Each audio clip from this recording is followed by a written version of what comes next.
Texas, Prime Network presents College Basketball 94. Tonight it's a Southwest Conference showdown between the Aggies of Texas A&M and the Baylor Bears. Hello, everyone. I'm Bill Lang. Glad to have you with us tonight. What a contest we got here as we come down to the final week of the regular season in the Southwest Conference. A huge game for Texas A&M. They are tied at the top spot with the University of Texas with 2 games to go. A&M losing at SMU, stubbing its toe, but they should have the upper hand. 2 home games tonight against Baylor and then Texas must go on the road at GCU and at Rice. But Jimmy Dykes, this Baylor ball club, no easy touch. Yeah, they're very dangerous. Texas A&M finds himself in a position now where they got to beat a team tonight that offensively can flat out get it done. They run up and down that floor. They shoot the 3 points. They're a great rebounding team. Baylor, very difficult to beat, very dangerous. Yeah, when they miss it, they usually get it because they got the second leading rebounder in the nation, Jerome Lambert. He did not play in the first meeting between these two that A&M won. He'll be challenged, though, by a JUCO transfer, Joe Wilbert, who is a stud. Yeah, Joe Wilbert had 33 points in the first outing, but don't count on those kind of numbers tonight. He got a lot of offensive rebounds, but now with Jerome Lambert in the lineup, he'll be cleaning things up on the glass. The guy's a big-time rebounder. Wilbert's a big-time scorer inside. It'll be a great matchup when those 2 guys check in. And you got to give the little guys their due because they get the ball to those big fellas, and we got a couple of outstanding point guards here tonight. David Edwards of A&M, who's setting all kinds of marks in his career here, and, of course, Nelson Haggerty of Baylor Bears. Yeah, these 2 guys are always in the spirit of giving. They give up that basketball as well as anybody. First and second in the Southwest Conference in assists. They run their club. They can penetrate and dish it off. They can also shoot it down. 2 very good offensive point guards going head-to-head tonight. And it's always loud here at G. Riley White as the Aggies trying to get a share of a conference title. We'll be back with the starting lineups in a minute.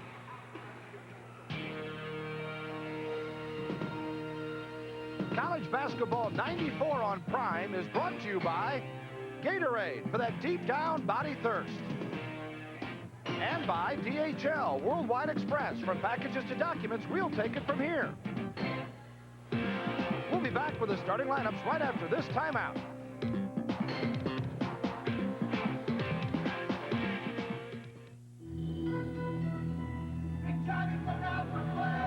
When you go out to play, you're gonna get thirsty.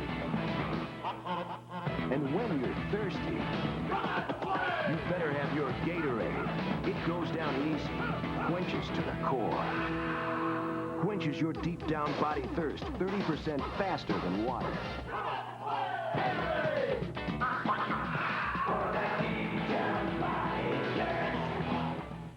Shipping a package to Omaha, that's child's play. Try customs in Shanghai. The Peruvian Andes. Parking in Paris. Sandstorms in Cairo. The 400 dialects of India. An address between Czech and Slovakia. That demands local know-how. DHL people are the locals. DHL. We'll take it from here. Omaha, that's a milk run. I mean, I don't know if it's psychological, but power bars give me the energy. They give me the energy, the stamina, and the explosion. A power bar definitely gives me an extra edge. For energy, the world's best athletes use power bar. We spent 3 years developing a power bar. My husband was a serious marathon racer. Top athletes rely on power bars for sustained energy, and so do lots of other people who make health and often performance part of their life.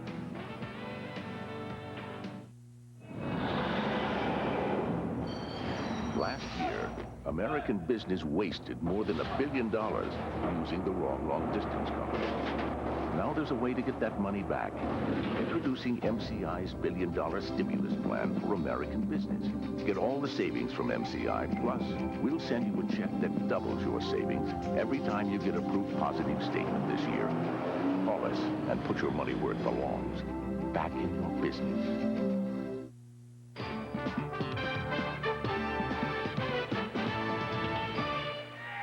Welcome back to G. Riley White Coliseum in College Station, Texas, Southwest Conference basketball. As tonight, Texas A&M hosts the Baylor Bears. Bill Land and Jimmy Dykes with you. And let's take a look at the starting lineups of tonight's game. The visitors from Waco, Baylor, Banks, Sublett, Brandt, Haggerty, and Branch. Lambert will not go, Jimmy. Well, just some minor discipline problems. They felt like that he needed to come off the bench tonight. No big deal. He'll be checking in probably 3 or 4 minutes into it. Daryl Johnson, in his second year, has done an outstanding job in turning the Baylor program around. They're setting attendance marks in Waco, and he has done a fine job after a pair of national titles at Oklahoma City at the NAIA level. On the other side, for Texas A&M, a veteran ball club, Damon Johnson, Murray, McGinnis, Henderson, and the point guard, David Edwards. It's a ball club that has a lot of balance and a lot of grit. Tony Barone is the man behind that grit. A super job in coming here from Creighton University. You see the career record in his 9th year overall. We're all set. We're back with a tip-off. Texas A&M and Baylor next on Prime.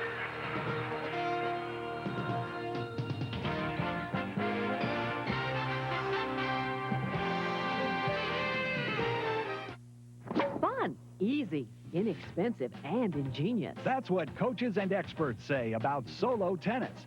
Improves all tennis skills: form, timing, speed, confidence, strength, and endurance. How does it work? Just hit the ball and Solo Tennis will return it to you every time. Who can play? Anyone of any age. Simple enough for a novice, yet challenging enough for an expert. Where can you play? Anywhere. No backboard or tennis court is needed. Solo Tennis is a fun, exciting game you can play anytime. Tennis USTA magazine says, take full natural strokes and the ball comes back to you every time. Inside Tennis magazine calls it simple yet innovative. Solo Tennis, called the best invention in 20 years by World Tennis magazine, is now available for only $19.95 plus shipping and handling. For fast delivery, just call the toll-free number on your screen. Solo Tennis comes with a 30-day money-back guarantee. Order yours today.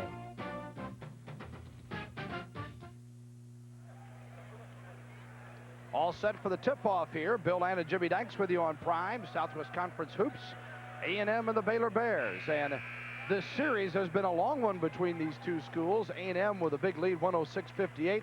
Last meeting in Waco, the first part of February, 90-74. And again, Lambert not playing in that one because of some muscle spasms problems in the neck and shoulder. Baylor's won 3 of the last 4 here in College Station. Daryl Johnson's ball club splitting the 2 games last year against Texas A&M. And Tony Barone, you don't need to worry about him taking the tie off tonight. He just got on the turtleneck, said forget that business. A frustrated coach up at SMU on Sunday, Jimmy. This team's played so well. They apparently did about everything well except for shoot it. And he said we had balls that were in the basket and came out about 9 of them. Yeah, they missed 10 or 12 shots wide open around that free throw stripe. And as always in basketball, if you don't shoot it down, it makes it very difficult to win. Baylor with the basketball to start things off here. Edwards looks inside. A&M, I should say, with the basketball, as Baylor starts off in man-to-man defense. Inside, Damon Johnson, a preseason all-conference pick, who has not had the same numbers as his previous seasons, but a lot of that because of Wilbert, who comes off the bench and has done such a great job. Murray with a nice flip on the underhand, and Brett Murray, senior out of Longview, Texas, averaging 9 a game, gets the Ags on the board with a 2-0 lead. You watch Baylor on offense. When Lambert's not in the game, they're a 4 out, 1 in with Brandt working the post, a lot of motion. And the three-pointer comes from Nelson Haggerty, not known for his scoring, averaging 5 points a game. The players went out of bounds, but the ball didn't, and a tie-up is called, and the tip will go back to Baylor with a 3-2 lead for the Bears. I think everybody on this Baylor team has the green light on the 3. As Tony Barone's got to be concerned about pressuring the ball. Yeah, they do. That's a loose bunch out there right now, the Baylor Bears. They come down, they have offensive freedom at all times, but you got to like A&M start diving on the floor. Those are the kind of things Tony Barone felt like his team did not do Saturday at SMU. They got out-hustled. And Edwards with a slap away that time. Here's what we're talking about a moment ago. Yeah, watch Damon Johnson right here get on the floor. Now, at Saturday at SMU, they wouldn't do this right here. Watch Johnson come on top of the pile. Boom, right there. He knows the importance of possession of the basketball, and more importantly, the importance of Tony Barone on the sidelines. He likes some playing time. Exactly. The best way to get it or keep it is to get after it. Brandt, big freshman out of Nebraska, has had a fine first season. This one won't go. Brandt comes in averaging 12.6 boards a game for Johnson's Bears. 3-2. Baylor on top. 18:27 to go first half. Edwards to Murray. Looks low to Johnson. Instead to Henderson. Good movement and nice help by Haggerty to slap it away from Johnson and back out to Edwards with 15 on the shot clock. Murray.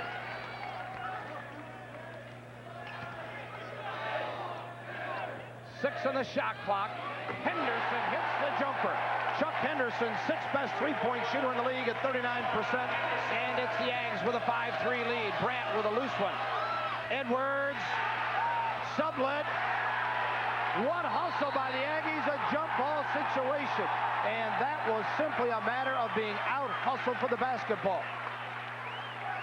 We had 3 Aggies hit the deck. Watch, it all starts right here. You got 2 on the floor right now. And here comes another one. Boom, he dives for it. Edwards. And Damon Johnson again comes in on top of it. I guarantee you the lesson was taught between Saturday afternoon and tonight. Guys, when the ball's on the floor, you better get after it if you want to play. And I think a good no call in both situations. Good aggressive basketball where neither team had an advantage. Okay, Bill, thanks for the analysis of the referee. No, you're right. It's just aggressive play by both teams. There's the after effect as Damon Johnson, like a boxer, going to the corner for a quick check. He'll be back in soon, I am sure. Joe Wilbert replaces him on the left wing. Wilbert averaging 15 points a game, their leading scorer. Murray with it down low for the Aggies.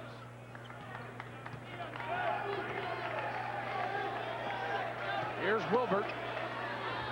Too hard. Murray couldn't get the rebound, and a foul is called. And it'll be against Baylor.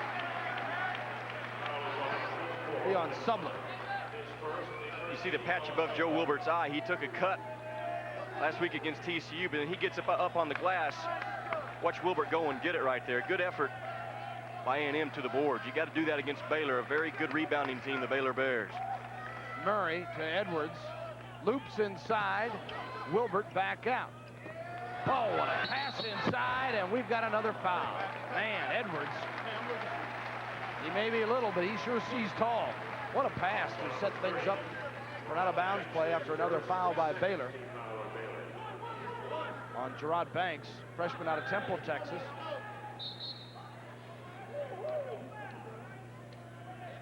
And Tony Wirtz, the official, talking to Tony Baroni. I'm not sure what he wants here now. Oh, I think a little water has been spilled on the floor from one of the players coming in getting a drink before he came in, so they're going to clean it up. Fair enough. That might be the spot. Damon Johnson went down to get that loose ball. Sweat. The sweat. Perspiration still there.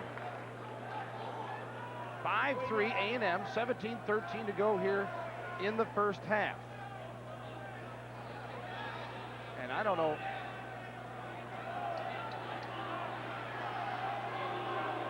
Apparently,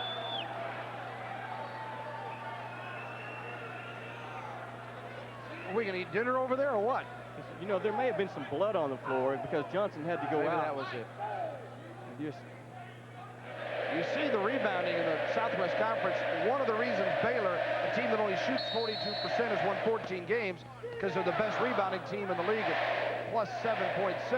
They are 0-5 when they get out rebounded. So, and you throw that in with the fact that A&M is 12-1 when they out rebound the opponent, and there's a combination to watch tonight. Edwards, 5-3 Aggies, 21 on the shot clock. A&M with the ball.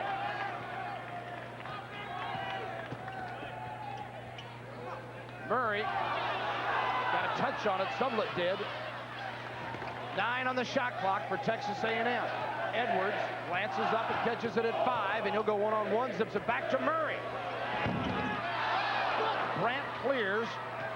Brandt's coming off a career-high 26 against Rice. And there's Brandt, who can hit him from anywhere. Andre Brandt averaging 19 points a game, their leading scorer, 5th best in the league.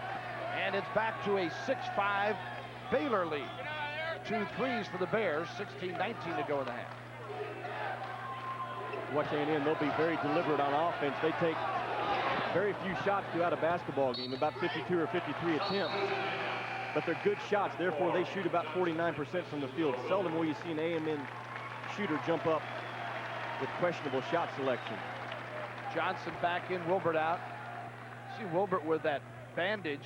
He's had the stitches out. He had 4 stitches in the game against TCU. Only played 18 minutes in that ball game. I said, does that affect your shooting at all? Because he did not shoot well against SMU on Sunday. And he said, no, it's fine now. He goes, Well, if I don't shoot well, tell him it affects it. Yeah. Well, I tell you where it affected him over the weekend was his aggressiveness, taking it to the basket because he was a little bit gun shy with that injured eye. Sublett got it blocked by Murray. Here's Edwards. Henderson for the tray. Got it. 4 lead changes. Henderson's got a half dozen of the Aggies' 8. They lead it by a deuce. Well, you got to locate Henderson in transition because he can spot up and shoot that three-point shot as well as anybody going from one end to the other. Chuck Henderson, the all-time best three-point shooter here, career-wise as far as percentage goes. Branch shot in the middle, no good, but a foul is called on Texas A&M in the fight for the rebound. It'll be on Henderson. Timeout is called as Daryl Johnson gets up. His Bears down by a pair, 8-6 A&M with 15:22 to go. First half action in College Station.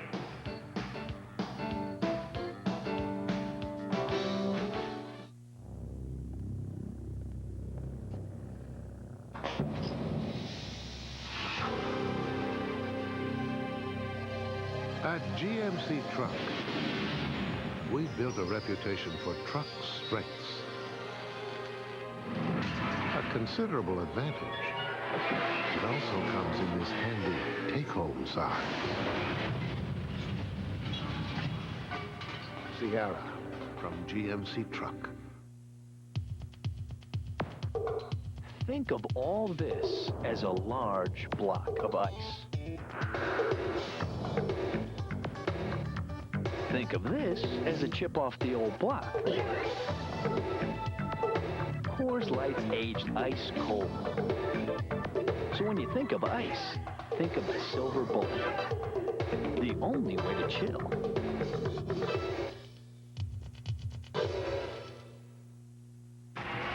If you demand more from an aftershave than that same old alcohol burn, you need more than the same old aftershave. Sensitive from Old Spice. It's alcohol-free because alcohol burns. That's why they took it out and put these cooling Sensate scent. For real refreshment to go with that great scent. It's proof. Aftershave. He missed a foul in the lane, and Baylor will send Brandt to the free throw line after the foul is called on Murray. So Texas A&M, with the score tied at 8, the bucket counted by Brandt, a chance for a three-point play for Doug, a 74% free throw shooter. Freshman out of Hastings, Nebraska, he averaged 18 points, 8.5 boards as a senior and set 7 school records. Gets the three-point play, and the lead swings back the other way. Baylor on top by 1 now. Baylor is at 2 of 2 from three-point and 1 of 4 inside the lane. And the other way, the Aggies get their second bucket inside the lane. They're 2 of 5 and 2 of 2 from outside the arc. 4 for Murray now. Won't go for Sublett. Edwards, who averages 5 boards a game. He's 5'9" and averages 5 boards a game. What's even more amazing about David Edwards, he leads the A&M team in defensive rebounds. He has over 100 defensive rebounds on the year, and that leads the Aggies. Now that's amazing. There's a guy that's 5'9", a point guard. He can do that all night. Murray is dishing it left and right, and Murray will go to the line for a pair. Thank you, David Edwards. Well, if you're open, David Edwards is going to find you and deliver it at the right spot. Watch right here. David Edwards just waits, then he gives it to Murray right there.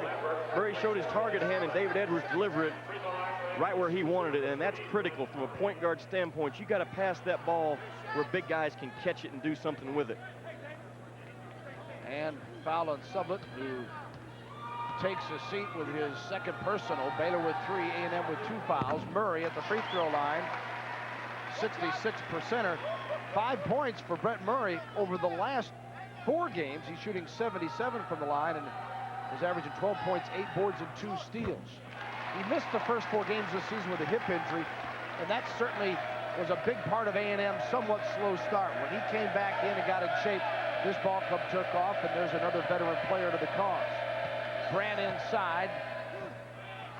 Murray couldn't get it. Lambert did, and Edwards got floored after the whistle, and a travel was called on A&M, or they're on Baylor, so it goes back to Texas A&M. Lambert walking with the basketball, and Johnson back out of the game. Murray, Edwards, inside, Wilbert missed the shot.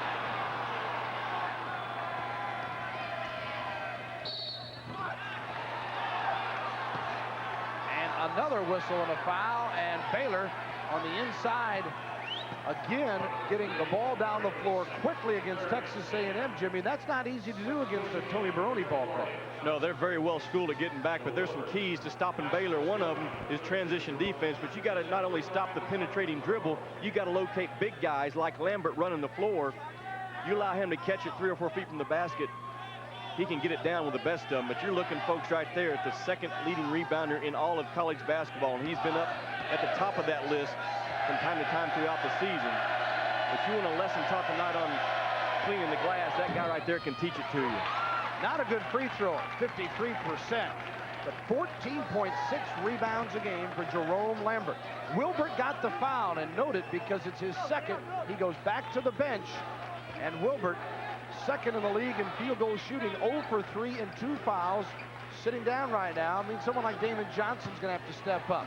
McGinnis to the hole, says, I'll do the job, and makes it 14-11 with his first bucket.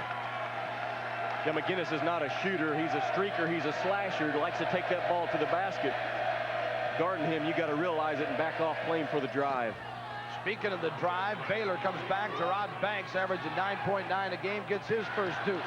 A&M with a dipsy-do. It won't go, but to the free throw line for Tony McGinnis, the junior from Huntsville, Alabama. 14-13, A&M, 13-13 to go in the half. Wilbert will come back in. Barone Jr. comes in. Tony Barone Jr., a junior out of Omaha, 6'2", 201. And Murray will also come out of the ball game to join Henderson on the bench. McGinnis at the free throw line. Tony, a 74% free throw shooter. Well, A&M will stay aggressive also in their transition offense, and Tony McGinnis, a young man at the free throw stripe right now, he runs the floor better than any other Aggie, and he a lot of times is on the receiving end of those assists from David Edwards. Outstanding athlete. He can get from one end of the gym to the other as well as anybody at 6'5". And McGinnis, another whistle here before we get the ball back in play. And Brandt, he may have a little blood on him that they're going to have to take care of. That's the rule this year and has been for the last 2 years. There you see on the knee, streaming down, that he's cut. So it has been a war already, Jimmy. Well, Texas A&M is a very physical basketball team. They play great man-to-man defense. They'll bump you, they'll grab you. A lot of athletic ability throughout that A&M lineup, and now there's a little blood maybe on an A&M player. So. Checking out Damon Johnson at the other end to make sure he's clean. And he's not. He's going to have to come out of the ball game. This is one of the things that no one likes about the rules, Jimmy, that the coaches don't, the referees don't, but they have to enforce it. The scary part, not scary, but the real unfortunate part is if it happens late in a ball game, 30 seconds to go, say, and a team is out of timeouts, a key player has to leave the game, not because he's cut necessarily, but because he gets blood on him, and you can't get him back into the ball game. And I don't know of any particular situations where it's cost a team a game, but certainly it's one that the rule makers don't know any other way to get around it, though. 16-13, Texas A&M. Alley-oop and Sublet. Brother Lambert missed the easy one on a great pass. Wilbert. Barone. Edwards looking low. Broderson. He is a hoss inside. Muscles his way to the hole. Drew the foul on Hamilton. David just coming in the game. A junior from Shawnee Mission, Kansas, picks up the foul. Boy, A&M is very aggressive right now with those interior screens. You see Broderson catch it.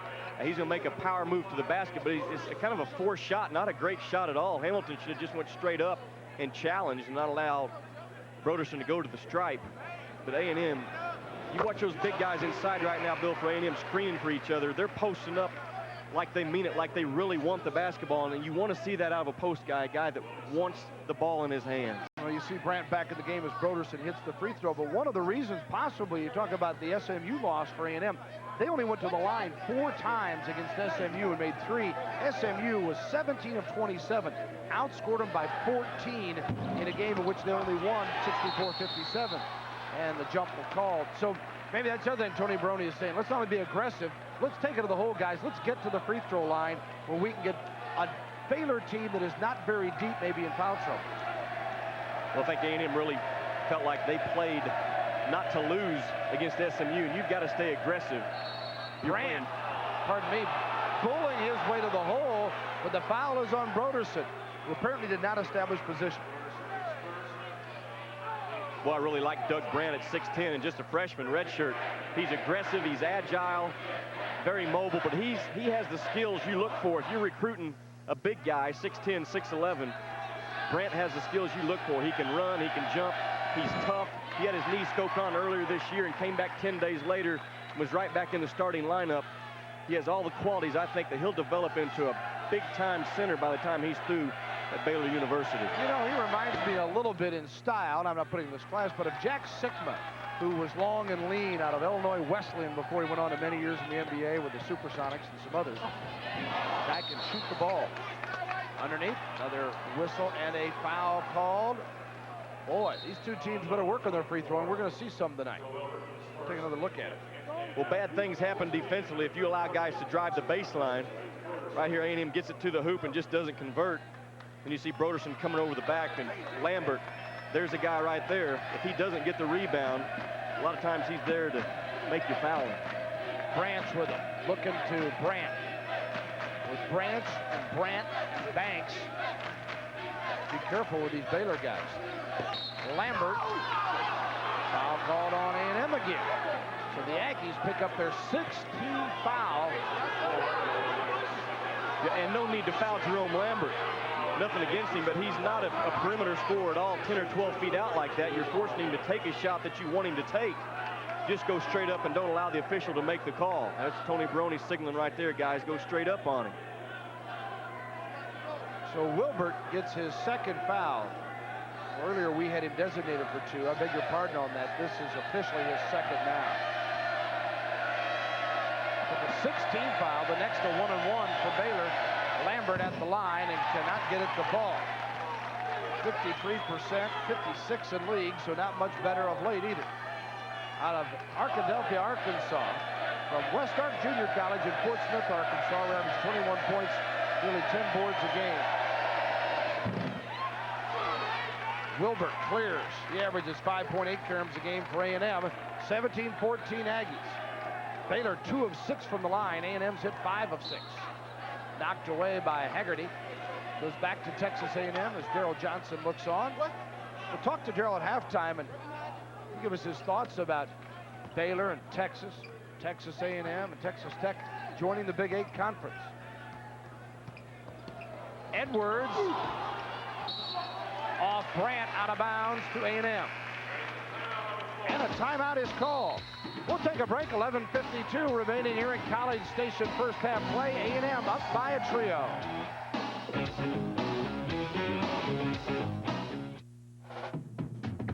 Like the wind, bringing a taste that won the West. Who is he, Pa?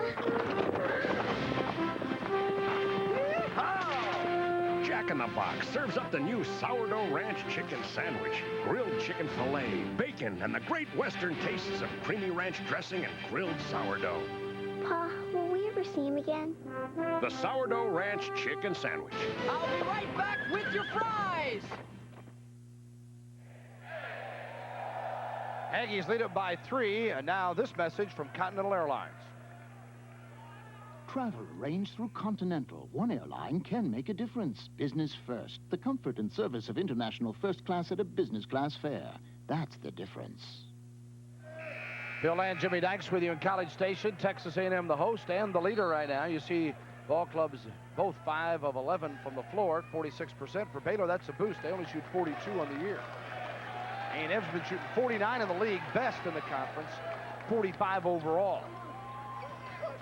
A&M 10-2, tied with Texas for the top spot in the league with 2 games to go. Johnson lost it. Lambert with the steal. Hamilton.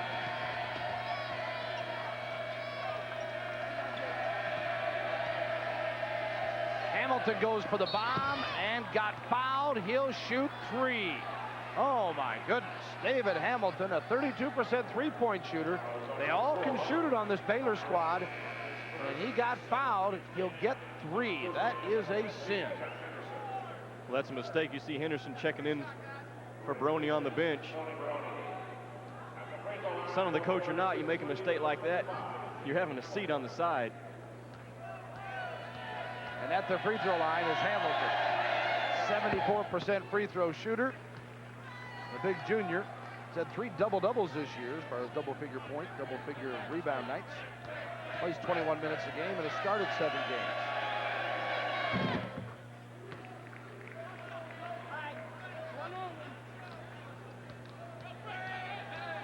(17-16) and a chance to tie, and he hits all 3.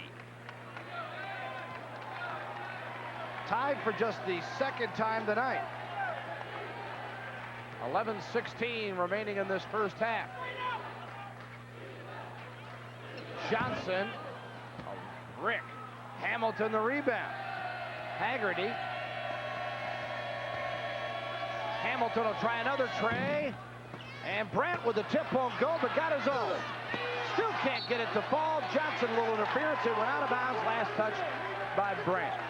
You got a little idea, though, of the athletic ability I'm talking about with Brandt. You watch him. He's going to jump 2 or 3 times quickly. Watch the shot here. Now watch Doug Brandt come in here and start rebound. Boom, there's one. Goes up and gets it again. He's going to go up through contact again. There's his second shot at it. Again, his hands are up on the ball. Now there's not a lot of 6'10", 6'11" guys that can jump that quick. That's the type of athletic ability you look for when you're recruiting a big guy. And still no frustration shown. I mean, that shows a little maturity for a freshman that he'd have 2 chances like that and not be able to get it. Both these teams hit a couple of threes in the first 3 minutes of the game, and then there's been nothing from outside since that point. We have 10:43 to go in the half. We're tied at 17. Well, you can see Baylor realizes that too. They're really sagging in and helping defensively.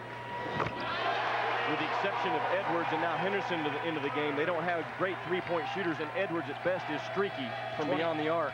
24% on the year, but Edwards cashed that one in, and then the other end, a little help, and Lambert walked with it again. So Baylor down by 3, A&M back with the basketball following the turnover by Lambert and the Bears.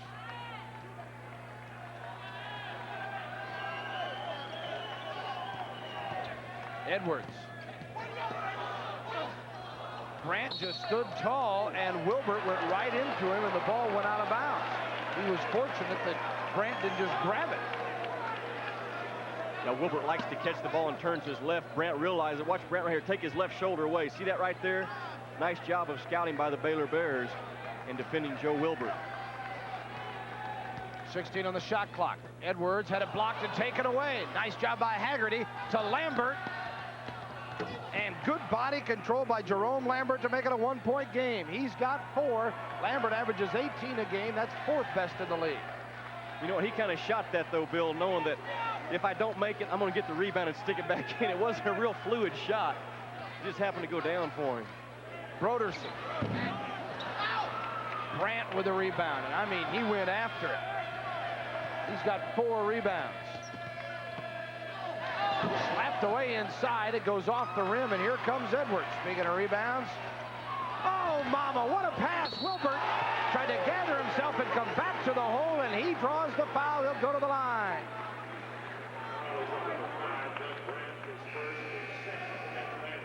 Boy, a great soft touch pass almost from David Edwards. Watch him right here. Just gives it to him over the outstretched arms of the defenders, right where he needs it. Then Brandt comes in for the foul. But you watch David Edwards right here. His head's always up. And then just a great touch right there. Just like a quarterback laying it out there for a big tight end rambling down the middle of the field. David Edwards quarterbacks his club as well as anybody runs a basketball club. David Edwards gets it done. Brandt's first foul, the 16th foul on Baylor. A&M has 7, so Baylor's 1-1 right now. And here's Wilbert. See the field goal percentage mark. Joe at the free throw line. Not quite the free throw shooter you like. 67%, all right for a guy 6'7". You know what I appreciate about Joe Wilbert? Here's a guy, the leading scorer, but no starts on the year. He's got the mentality that he can come in off the bench and produce. And those guys are hard to find. A lot of times you get egos involved, but Joe Wilbert accepts his role and does it very well. 7 of 8 for A&M at the line. Wilbert had a career-high 33 the first go-around against these guys. And foul called the other way on Baylor. The block on the screen. And it's on Hamilton. Hamilton picks up the foul. Take a look at the elbow. Watch right, just a little bit of a dip of the shoulder by Hamilton in the elbow. Tony Barone applauds the call and then points to his player. Great effort. Tony Barone coaches the game as hard as anybody. There you see Daryl Johnson on his bench, but Tony Barone coaches extremely hard and his players play extremely hard. You watch in practice sessions, he gets game conditions at all times, whether it's shooting drills or defensive drills, whatever it is. Tony Barone understands the importance of game conditions every afternoon. You see those numbers that Edwards has posted. He's done that in just 3 years playing here. He had a freshman year at Georgetown, and just incredible. And as Barone points out, particularly when you look at the lack of success this A&M team had the first couple years he was here. Another whistle and a foul called. Man, it's going to take a while to finish this one tonight as Barone upset with his ball club. Let's take a look at A&M. They're very aggressive defensively, but you want to make sure you play solid defense without fouling. And Wilbert gets his third on Joe Wilbert with 9:07 to go in the half, and Barone a decision. No, he doesn't start him, as Jimmy mentioned, but you got to have him in there. And can Wilbert go and keep from getting that fourth? Lambert, though, cannot take advantage of the free throws. Man, oh man. A&M is enjoying its biggest lead. Well, the coaching decision's been made. Wilbert's got to come out of the game, I think, with 3 fouls in the first half. He's way too valuable to your basketball team. That second 20-minute session. Wilbert, 14 on the shot clock, taking it to Brandt. And he drew the foul on Brandt. So Brandt gets his second. Wilbert will go to the lines. Joe Wilbert right here kind of playing the numbers a little bit because he's taking a chance right there. Could have picked up an offensive foul. That's trust from the coach. He knows the big fella can get it done or feels he can. And at the line will be Joe Wilbert again. Nicknamed Big Money. And boy, he has been that. He has all the numbers he's produced. He's been most effective at the end of games when they've needed him.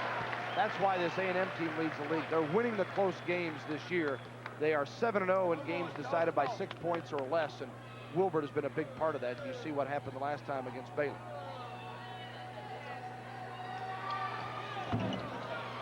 Six-point lead, 25-19. Wilbert hitting 1 of 2 from the free throw line. 3 points on the night. Brandt's with it. They contained him pretty well, and he gets itchy and cranks it in the face of Henderson. Man. What a shot by him. He's got 6 now. The other way, and the jumper is good by Corey Henderson, who only averages 2 points a game. He drains one. 27-22. Brandt can't convert, but hustles after it. Knocked out of bounds back to Baylor.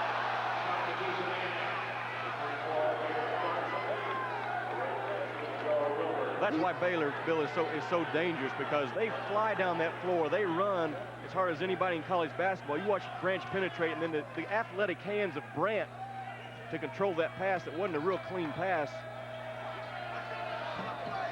Brandt again cannot convert. He's getting good looks at the bucket, but is not able to finish. Edwards, Corey Henderson, and he's got a couple of quick buckets, and the lead has grown to 7 now. 4 for Corey Henderson. Yes, the brother of Chuck. Branch forced it a bit. Edwards with a loose one. Here come the Aggies. Oh, mama. David Edwards. The rebound and a foul. Edwards, little globetrotter that time. Yeah, he's got a little flash in his game. It's not near as high octane as it was when he first checked into the A&M campus. You watch a little hesitation and jump stop and take the ball between his legs. But still, that was a move that he was under control. He knew what he wanted to do. And there was a time in his career that he was out of control a lot of times going up and down the floor. And Brandt picks up his 3rd foul. So the big freshman goes to the bench for Daryl Johnson. Sublett back in. And at the line, Damon Johnson for a 1-and-1. Brandt 5 rebounds with those 3 fouls, but only 1 of 8 from the floor as he takes a seat. Here's a guy, Damon Johnson, very offensive oriented, gets to the free throw stripe a lot. But he's only averaging 14 minutes a game in the Southwest Conference, and he shoots 7 times.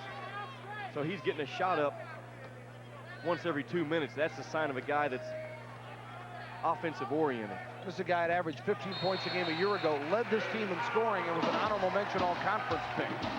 31-22. Aggies have slowly pulled it out to a 9-point lead. We'll be back with more on Prime.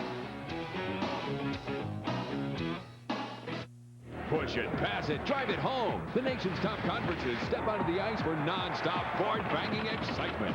Chill out with Prime's College Hockey Game of the Week. Maine and New Hampshire, live Friday night at 6 Central on PSN. If you think you play like this, but you really play like this, you need help. You need Leslie Nielsen, star of the new home video Bad Golf Made Easier. Billy, the reason the game is called golf is because all the other 4-letter words have been taken. Leslie Nielsen's Bad Golf Made Easier teaches you the fundamentals. Always remember, the only really useful tip in golf is the one you give to the starter. Secrets the pros won't tell. Never use the comb in the blue fluid. And how to play the problem lie. It's the smash hit home video. Call now to order. Leslie Nielsen's Bad Golf Made Easier. What is our credo? We don't play golf to feel bad. We play bad golf, but feel good. Call now to order Leslie Nielsen's Bad Golf Made Easier. Only $19.98. This video makes the perfect gift. Rush delivery available. Call 1-800-253-8665. The Pac-10 packs the West Coast with up and down, over the top. Coaches going crazy. Look at that slide. Pac-10 action. Prime Hoops has it. Thursday night at 9 Central on PSN. Baylor trailing Texas A&M 31-22, 7:39 to go first half. Join us March 10th live from Union Arena in Dallas. Prime Hoops will bring you the Southwest Conference Tournament quarterfinals. A&M and Texas fighting for the top spot in the SWC. Don't miss the action as we find out who will take the winning road to the championship live next Thursday on most Prime affiliates, and that is the quarterfinals, not semifinals. Henderson has hit a couple, and the Aggies have outscored the Bears 11-3 in the last 146 to take command of this game, but it's a Baylor team that can get it back in a hurry. They have not been, neither team has really been in a rhythm tonight. Another turnover, Henderson to Henderson, and he's fouled. Corey to Chuck, and Chuck to the line on the foul by Lambert. That's his, I beg your pardon. Sublett gets his third, so Brandt's got 3, Sublett's got 3. What's the outlet pass made here after the steal? Just throws it, lets Henderson run underneath it right there. That's a great job, and then Sublett's there, has to foul to stop the easy 2. A&M's on a little bit of a run right now. They're going to the free throw stripe. They have established that inside attack, which I think is so important in all levels of basketball. Establish that inside attack, and then your outside game will soon follow. But A&M doesn't have a great perimeter game anyways. You talk about Henderson and Edwards are the real perimeter threats, and that's about it. So they're an inside-oriented team. And at the free throw line, Chuck Henderson hits them both. He's got 8. 2 trays and 2 charity tosses. It's 33-22, a double-digit lead for the first time tonight. Baylor tried to clip that in a quick one with Haggerty's miss. Edwards, boy, doing a job with the boards tonight, too. He goes for the tray, and this one, nothing. Lambert there. Here's Haggerty. That's why he's a 23% shooter from three-point strike. Got to be a little bit more selective. Lambert with a miss. Someone got a touch on it. There's Edwards again, though. Edwards last year, 33%. You can live with that from his position. 24, you got to get a little bit better. 22 on the shot clock for A&M, leading at 33-22. A Baylor team, Jimmy, averaging 85 a game, second in the league, that is really on an offensive slump right now. Broderson steps out and hits the jumper. That's 10 straight points now for Texas A&M. And a travel. Baylor with another turnover. That's very good defense that time by A&M. from one end of the floor to the other. They flattened out the dribbler. They're there to challenge a shooter. And Tony Brony has to like stops like that in front of his bench. Just 35% for the floor from Baylor. A&M at 47% with 6:10 to go in the half. A&M up by 13 as they keep tacking on to their largest lead. It was 25-22 and 10 straight by the Ags. A&M offensively, they like to push the ball up the floor. Then they'll run some motion offense, but A&M has a series of special scoring plays you'll see throughout the night that they like to run when that shot clock gets down around 15 seconds. Banks to Hamilton. In fact, the game was 20-19, and only a three-point shot by Baylor has separated the 15 straight points by Texas A&M. Daryl Johnson looks on. Tony Baroni sees his club get it back.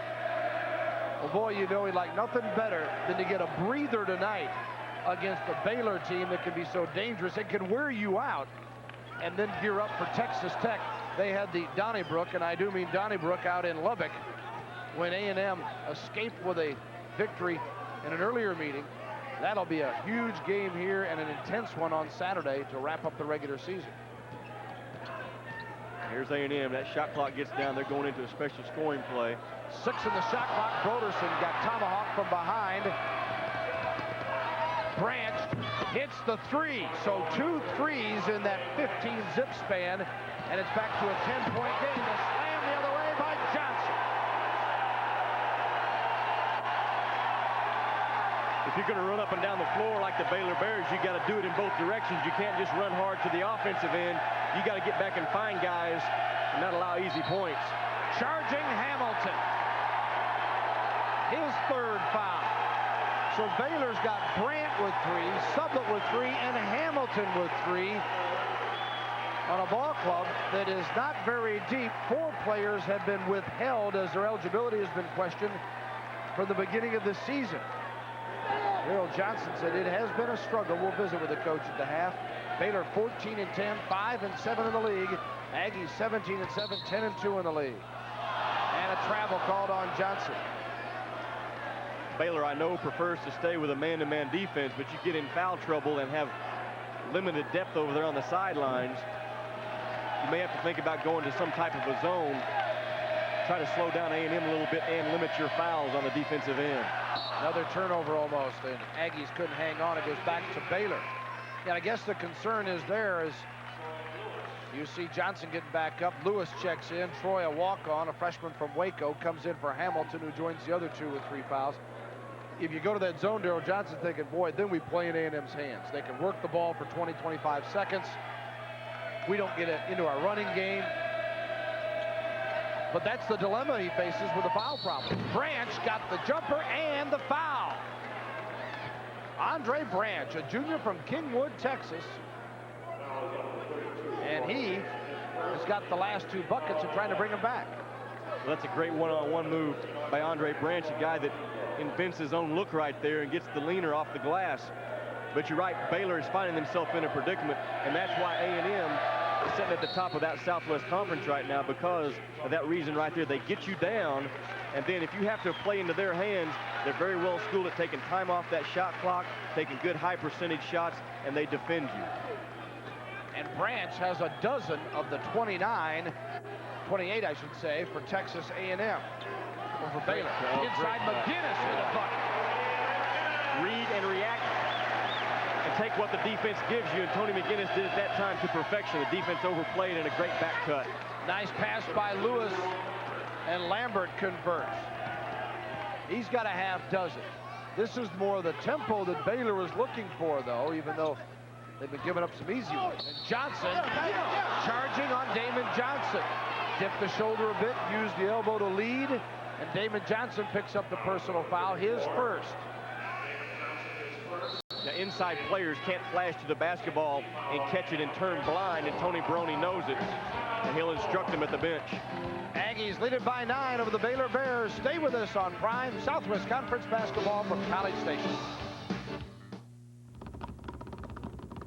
I mean, I don't know if it's psychological, But power bars give me the energy. They give me the energy, the stamina, and the explosion. A power bar definitely gives me an extra edge. For energy, the world's best athletes use power bar.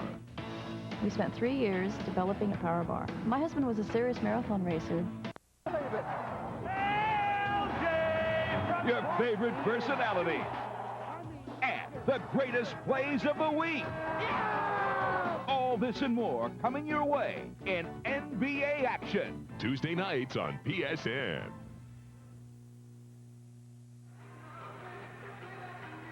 You're going to see McGinnis on the receiving end of an assist, but he caught his defender overplayed and then made a quick back cut, a strong cut right down the middle of the lane for an easy 2 points. Watch, boom, right there. McGinnis catches it, an easy 2 points. The mistake was made defensively by Baylor, overplayed on the perimeter, no weak side help in that lane. Bill Land and Jimmy Dykes with you here on Prime. Texas A&M with a 9-point lead. Their biggest was 13. They're doing it at the line. They're 14 of 16 in free throws. Baylor is 6 of 11. 3:27 to go in the half as Baylor with 3 guys on the bench with 3 fouls trying to hang tight. Alley-oop won't go to Lambert. Here's Edwards.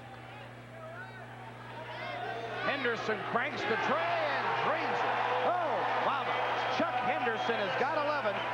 The average is 9. And this team is 11-1 when he's in double figures, so that's a pretty good note. Lewis doesn't want it inside. Nice pass. Banks lost the handle, and there's a foul on Chuck Henderson, his second. 42-30 with 3 minutes to go in the half. Aggies on top. Banks to the free throw line. Tony Baroni pacing that sideline. There's the foul situation. Only Wilbert with 3 for Texas A&M. Even though both teams shooting 2 shots every time here. They've spread it out, the Aggies have. Banks, a 66%er, hits the first one. Rod averaged 24 points a game in his high school senior season at Temple, Texas. Makes it 42-32.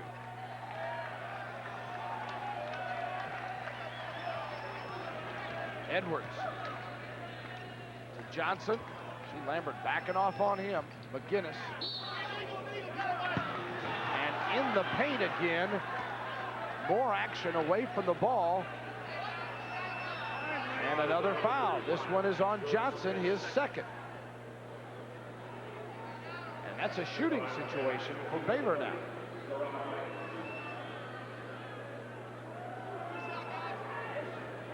(42-32). Baylor down by 10. We had swap out early with 6 lead changes, and then with it 20-19, Texas A&M went on a run of 15-2, and including 10 straight at one stretch. They led by as many as 13, 35-22, and the free throw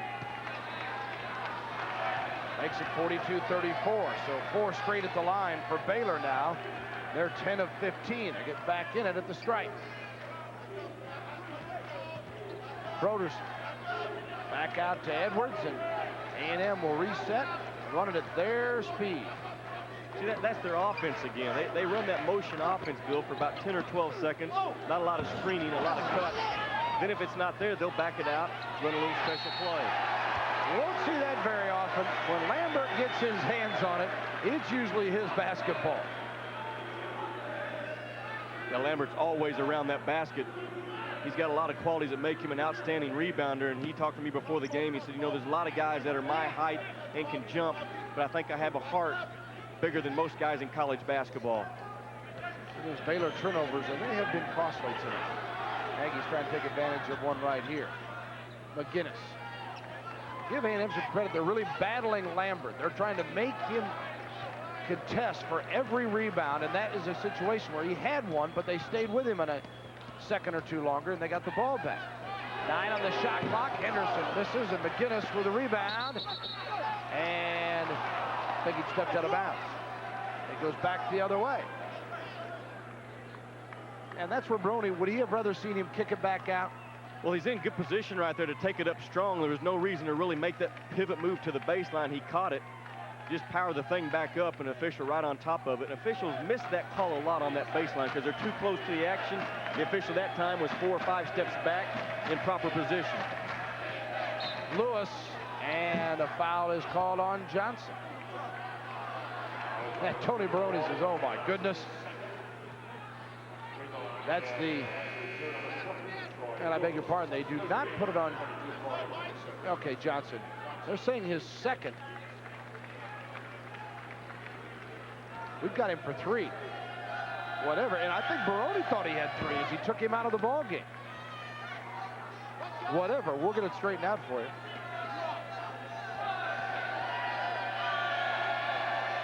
At the free throw line, Lewis, 1 of 6 coming in here, makes it 42-35. That tells you where Daryl Johnson is. He's got a walk-on in the ball game at the end of the half.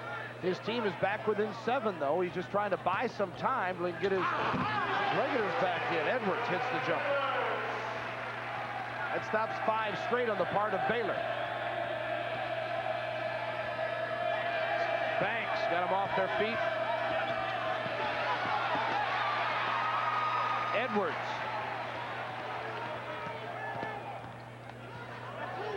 Oh, man. The fans like to razzle-dazzle here. Sometimes it's not necessary, but as you mentioned, Jimmy, a couple years ago, he'd have been out of the game, but he is much more selective when he turns on the juice these days. And nothing lost there either. 14 seconds on the shot clock. You're looking at the game clock. 44-35 A&M. Edwards. Banks with a rebound, 2-on-1. To Lewis, back to Lambert. The bucket, will it count? I believe so. Boy, nice unselfish play by Lewis. Yeah, Lewis has shown me the ability to pass the basketball the few minutes he's been in. He's given some solid minutes as a walk-on. We watch Lambert right here. He's going to give it up and then get it back on the receiving end. A nice touch pass by Lewis to Lambert. All triggered by Gerard Banks to start it. So that's unselfish basketball. Lambert with 8 points, averaging 18 a game, back at the free throw line, and he gets the 3-point play. And Baylor hanging tough. They're within 6 now. Shot clock at, well, there's about a second difference here. You're looking at the game clock. 44-38, Texas A&M. Aggies wants 13-point lead. Been brought back by mainly Baylor going to the free throw line. They're 12 of 18 from the line now. Edwards, 9 on the shot clock. Henderson, Corey can't hit the tray, and Lambert comes down with a rebound before the half ends. 44-38 as Tony Barone's Texas A&M Aggies trying to hang on to first place with a record of 10-2, and they're up by 6 at intermission. 44-38 Texas A&M. We'll be back with a visit with Daryl Johnson, the Baylor coach, in just a moment.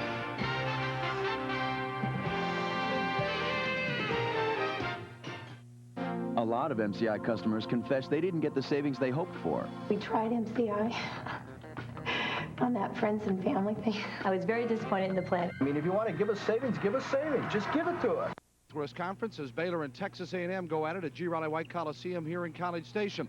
Welcome back, everyone. I'm Bill Land, along with the head coach of the Baylor Bears, Daryl Johnson.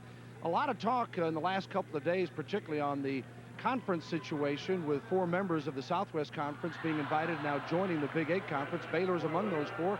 Daryl, what's your reaction? You spent some time in Oklahoma, at Oklahoma City University, well aware of the Big 8 and the strength of that league. How's it fit for Baylor? Well, I coached at Oklahoma State for a few years, too, back with Paul Hansen. And I think the Big 8 is probably certainly one of the best basketball leagues in America right now. Last year it was recognized as maybe the best, and so I think from a standpoint of men's basketball, we've got a ways to go, I think, to get to that level, but I believe that we have things in place that will help us get there. Are there any negatives to the 4 teams from the Southwest Conference that are joining the Big 8? I think it's a tremendously positive situation, certainly for our school, for Baylor University, which obviously is what we're most interested in. But for us, I think it's a tremendous move. I think it will open doors in terms of recruiting. I would think it will expand our recruiting base. We're going to try to look at a more national scale. And I really believe that this conference can and will become one of the true super conferences in men's basketball. Well, you've certainly had a crazy, I mean a wild season this year, going back to the preseason when you withheld 4 players because of an eligibility question and had to go without them. You've had some big nights this year. You've had some down runs. Overall, your thoughts on the season? Well, from that standpoint, it's been one of the most difficult seasons I've ever gone through because there's been a lot of adversity and a lot of questions that still remain unanswered. But the thing that has helped me get through all this has been these players. They've helped us through some tough times, and I'm amazed at how well they've kept their focus through all of this. And every single night, no matter whether we've won or lost, I really believe that they've given their best effort. So we've been able to win some games that we probably shouldn't have won. We felt like we've lost a couple that maybe we could have won. But the guys, the one constant has been that these players have given great effort every single night. Did you have any idea that Jerome Lambert would be the kind of rebounder that he has become? He's been a very pleasant surprise. You know, in junior college, he averaged around 9 or 10 rebounds a game. And then all of a sudden he becomes a Division I major college player, averaging around 15 or 16 rebounds a game, leading the nation. So he's been a very pleasant surprise. Handicap the conference tournament that is coming up. Well, I really think it's wide open. You've got to give A&M and Texas probably the upper hand because they've proven it that they can be a championship caliber team, both of them. But what I'm looking at right now is that Baylor is we're probably going to go into the tournament as the number 5 seed. And what we've told our players is that last year, the number 5 seed, Texas Tech, won the thing and went on to the NCAA, so anything can happen. All you coaches, you're history teachers, too. Hey, Coach, appreciate your time. Good luck the rest of the way. Always good to be with you, Bill. Darrell Johnson, the head coach of the Baylor Bears. Baylor and Texas A&M at the half here in College Station. We'll have more on Prime in just a moment. It's technique. You want a firmer stomach? You need technique to isolate your abdominal muscles. She's doing sit-ups. Sit-ups don't and weeding me out. You can see it on his face. He has run the human race. You can see when a man has the best shave. Baylor Bears here in College Station. Welcome back, everyone. Bill Ann and Jimmy Dykes with you. Glad to have you aboard with us here at the half. To be very honest with you, it's been a bit ugly, Jimmy. There's been a lot of fouls, aggressive play. I don't know if it's necessarily been closely called, but these two teams want victory so bad, they just really gotten in each other's face. Yeah, I don't know if it's ugly or not, but it's certainly borderlines on homely right now. You got two teams that are really kind of just taking some shots at each other. Neither team really able to have a knockout punch right now. But give A&M some credit. They've done a nice job on the boards. They've pretty much controlled the tempo of this basketball game. They've limited Baylor to like 20, 25 shots in the first half, and here Baylor comes in shooting 70 shots a game. So the tempo right now favors the Aggies. Yeah, and Baylor seems to show the effects of having lost its last 3 and not shooting with quite the confidence or playing with the looseness that this ball club normally does. Yeah, we saw them a couple of weeks ago at Texas, and they got beat down there, but they were a loose, aggressive basketball team. They don't show that right now. It's getting late in the season. Darrell Johnson has to be concerned because as you head into tournament time, you want your team to be peaking, playing its best basketball of the year. Got to feel A&M continues to pound it inside, Jimmy, particularly with the foul problems that Baylor's plagued with? Yeah, certainly. They're going to take advantage of that inside attack. They're an inside dominant team anyways. They got Henderson that can shoot it down from the perimeter, but they keep this thing under control. They keep it at their pace because of David Edwards. He's always got this thing going at the speed he wants. Stay with us. We'll come back, take a look at some of the highlights and the Gatorade first half stats, all right here on Prime. The important stat, it's 44-38, Texas A&M on top.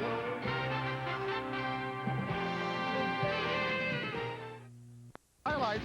First off, A&M on the defensive end, making it into offense. Yeah, Murray triggers this thing with a nice block, and then David Edwards, the point guard, looks away from the defense, then gives it right back to the trailer. Henderson jumps up and knocks it down from 3. A tremendous three-point shooter in transition is Henderson. You watch Baylor right now, they got some good offense also in the first half at times. Things triggered by Nelson Haggerty as he finds Lambert inside for an easy 2 points. Lambert can run the floor very well for the Baylor Bears. They need more of him in the second half doing that right there. Watch McGinnis right here. He's a slasher. He's a driver, taking it to the hole type of guy. You got to cover him better than that if you're Baylor. Play him for the drive, back off, and make him shoot it down. You watch Edwards right here. He's going to spot up and shoot the 3. He's a streaky three-point shooter, but that was a good look. He was squared up at the top of the key and knocked the bottom out of it right there. Now here's a guy right here, Henderson, on the left wing. You've got to find him because he's red hot from the three-point stripe right now. And you got to locate shooters quickly if you're the Baylor Bears, especially Chuck Henderson. And then Baylor, once again, nice passing of the basketball to find Lambert right in front of the basket where he is most of the time. He's hanging around that hoop. You look at the stats, and Baylor's shooting at 44%, but as Jimmy mentioned, only 25 shots, and the reason is A&M has out-rebounded this Baylor team that's the best rebounding team in the league. 19-17 on the boards, and the three-point shots, you see both ball clubs shoot well from outside. Well, Baylor is certainly within striking distance. Here's a team that in the second 20-minute period could really light it up, so A&M's got to come out and establish defensively right off the bat. Our Gatorade first half stats and our top scorers. Branch with a dozen, Lambert follows, then Banks and Brandt.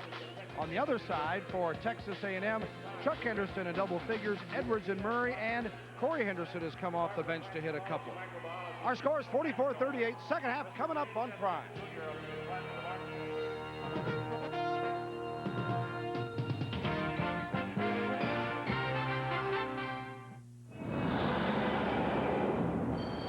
Last year, American business wasted more than $1 billion using the wrong long-distance company. Now there's a way to get that money back. Introducing MCI's billion-dollar stimulus plan for American business. Get all the savings from MCI, plus we'll send you a check that doubles your savings every time you get a proof positive statement this year. Call us and put your money where it belongs. Back in your business.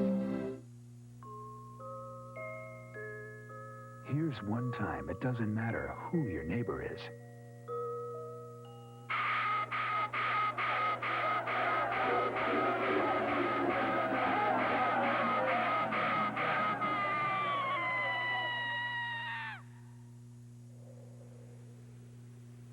Here's the other. Life's too short. A&M Prime basketball 94 from the Southwest Conference. Texas A&M sharing the top spot with Texas at 10-2, and A&M its final two games here tonight against Baylor and Saturday against Texas Tech. Darrell Johnson's Bears are 14-10, 5-7 in the league. They finish up hosting SMU on Saturday. They try to come back here in the second half after being down by 6 at the half, 13 in the first half.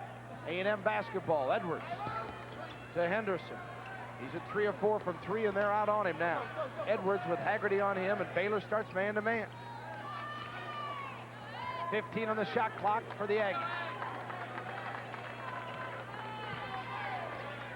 Murray. Sublett sagged and steals. Haggerty.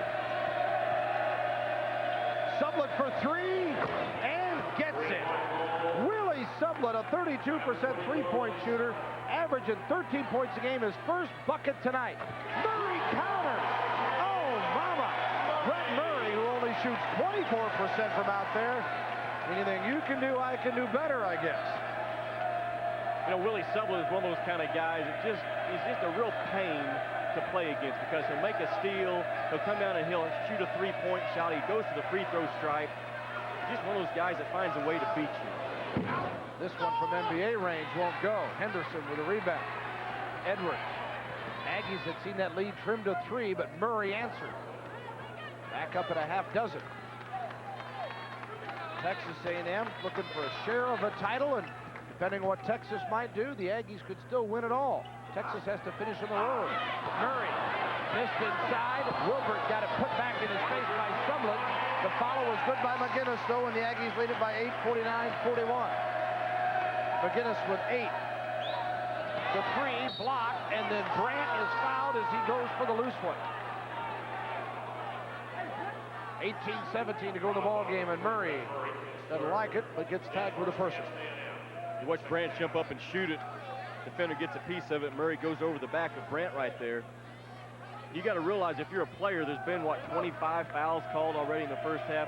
There comes a point in time where you have to adjust to the officiating just a little bit and realize, guys, they're catching us right now for some hand checks. Back off. Haggerty hits the 3, and it's 49-44. Nelson's got a half dozen, one above his average. He had just 4 points the first meeting. Brandt thought he had a rebound, and he did, and Edwards was there to knock it out of bounds. And there's a play that doesn't necessarily show up, but it stops a fast break opportunity for Baylor and a chance to cut the lead to just 3. And instead, Edwards and the defense get a chance to set up. Here comes Haggerty with it for the Baylor Bears.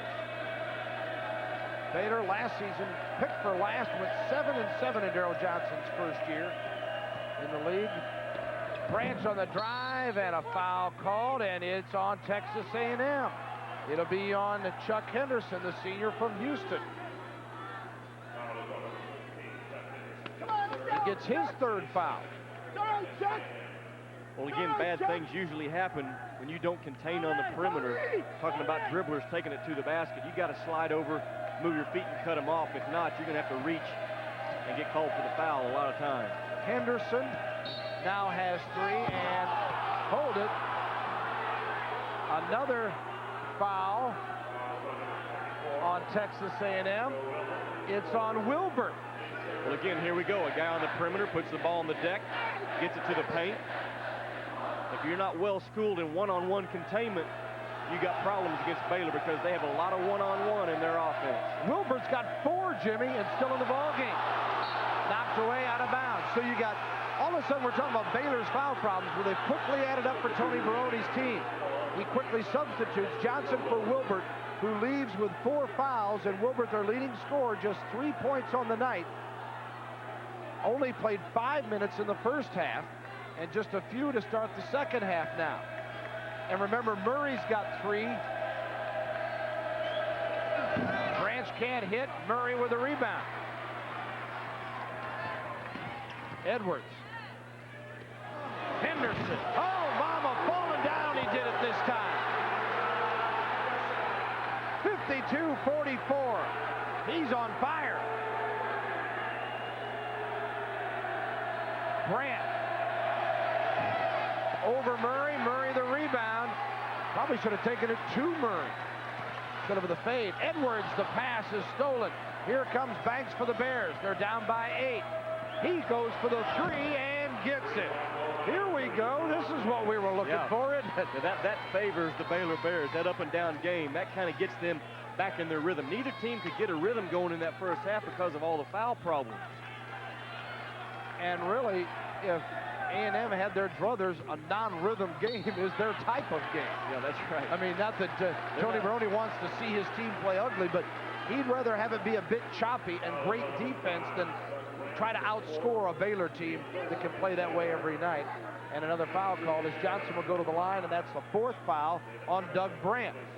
So we already got 2 guys with 4 fouls in this ballgame. Hamilton checks back in. He's got 3.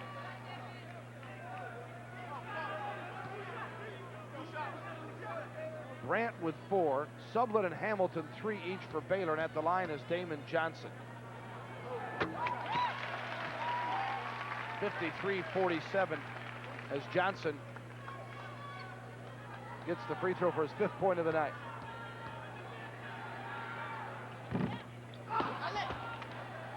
Rebound, Sublett. Again, Baylor could get the lead to 3 if they hit the long one. Hamilton inside. Haggerty. Johnson out on Sublett, so he takes it to the hole. Bucket, no. Charging, yes. Willie Sublett picks up the personal foul, and that is his 4th foul. Oh, man. That's better help defense by the Aggies. You see Sublett get to the lane, and Murray steps over there to draw the charge. A&M, very good man-to-man principles as far as help and communication on the floor when somebody gets beat on a drive. That's a tough break right there for Baylor, because Willie Sublett, I think, is a real key to the success for the Baylor Bears this year. He just makes all those kind of plays. He does everything. How do you describe Willie Sublett in a scouting report? You just say, guys, he just kind of does everything. He's the kind of guy that beats you. Very versatile. Take it to the hole, shoot the 3, play some defense, do a little rebounding. Edwards, boy, is that quickness right there? I mean, he just stopped a mistake right in the middle of it. Murray. And if it's on Hamilton, that's his 4th. So Hamilton has got his 4th. Man, oh man, we may see only 4 on the floor by the time this one's over tonight. Stick around. A&M leading by 6, 15:38 to go in the ball game.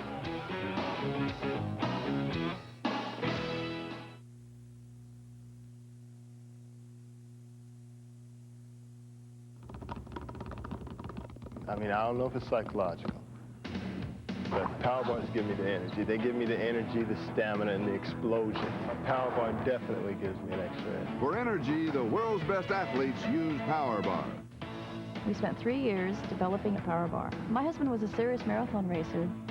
Top athletes rely on power bars for sustained energy, and so do lots of other people who make health and often performance part of their life.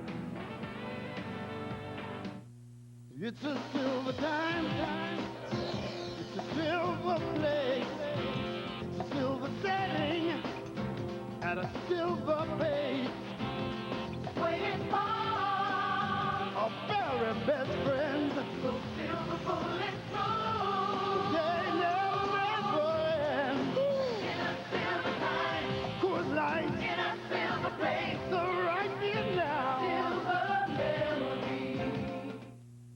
People say it's what's inside that counts. Well, people, I got a confession. You never get a second chance to make a first impression. Don't let flakes be the first thing people see. Head & Shoulders helps prevent flakes. Doesn't just rinse them away like regular shampoos. It's like no other shampoo in the world. You never get a second chance to make a first impression.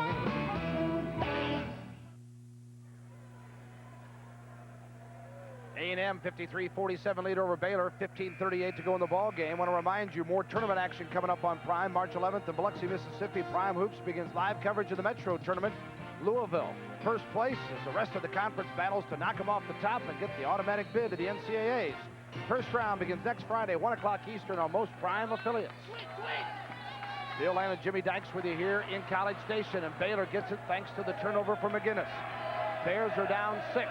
Hamilton playing with 4 fouls. Misses the shot. Murray the rebound. Lost it, but got it back. Long one, and McGinnis caught him napping. Well, there he is again, the guy that runs the floor as well as anybody for the Aggies. Tony McGinnis just beats Baylor down. You got to get out and run with him. 15 minutes remaining. 55-47. Lambert the miss, his own. Kept it alive. Edwards. McGinnis. Oh my goodness, what a nice pass, and McGinnis finishes. 57-47. McGinnis with 11. 12, I beg your pardon. Haggerty out front for Baylor. Branch, they try to get going with a long one. Hamilton the rebound. McGinnis the steal.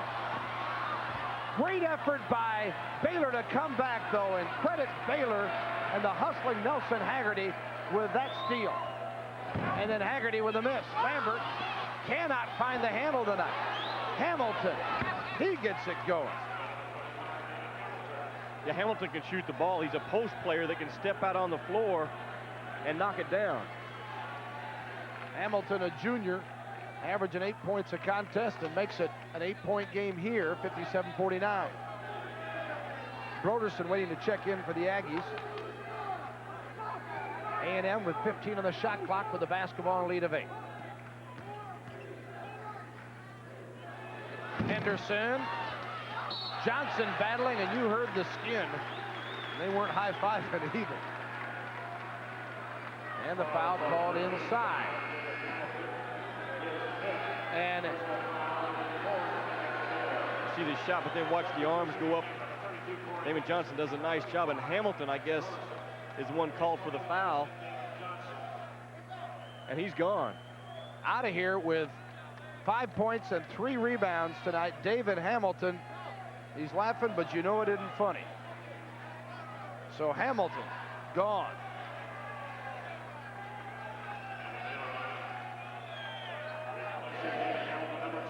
Darrell Johnson will bring Lewis, who played very well. Freshman walk-on from Waco in the first half. Troy Lewis came in, did a nice job. This team was down by 13 when they got in all those foul problems, and Lewis came in and helped spark them as they came back within 6 at halftime. He played 4 minutes, had a point, 2 assists, and did not turn the ball over. Well, huge job now. He's got Henderson in this man-to-man defense. Murray. 4 team fouls on Baylor this half, 3 on A&M. Broderson tried to draw another one, got the bucket though. He's got 5, and it's 59-49. Lance Broderson, a sophomore from Naperville, Illinois, suburban Chicago, averages 4 points, nearly 3 boards a game. Lewis got a no-man's land and gives it up. Henderson Edwards. Henderson. They found him in a hurry. The other side, though, it's the other Henderson. Corey's missed. Lambert pulls it down. Lewis, a little gun shy. Lost it again. Edwards. Henderson knocked out of bounds, and a foul call. Lewis has checked back in the game now, and he's trying to do things that he's not really capable of doing. The first half, he went in and distributed the ball. Now he's trying to create too much. Hope you're enjoying the game. It's A&M by 10, 59-49. They led by 6 at the half. Had it cut to 3 on the opening bucket by Baylor.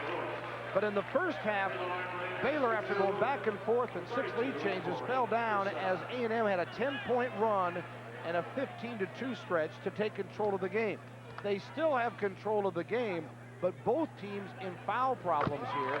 Baylor's bench not near as deep as A&M's, and we'll find out how deep it is tonight, I got a feeling. As Tony Brony looks on and Corey Henderson hits the free throw. You see his effort tonight, 5 points and 2 boards. Henderson makes it 61-49. Corey had 7 points and 3 boards the first time they went at it. Sublett. Bucket, counts, foul, A&M. Jimmy, about the time you think that A&M's going to get back in, firm control, Baylor will come down and get a bucket, get a 3-pointer, maybe get a 3-point play. Well, it's my man Willie Sublett going to work. You see, he just makes his own opportunity right here and then has the strength and the jumping ability to go through the foul and get him to the free throw stripe. But Willie Sublett, really, I think, an underrated player in the Southwest Conference. At the line, Sublett, chance to cut it to single digits again. Does not, and Baylor is now 12 of 19 from the free throw line. A&M is 17 of 20. 39 free throws, and we got 12:28 to go.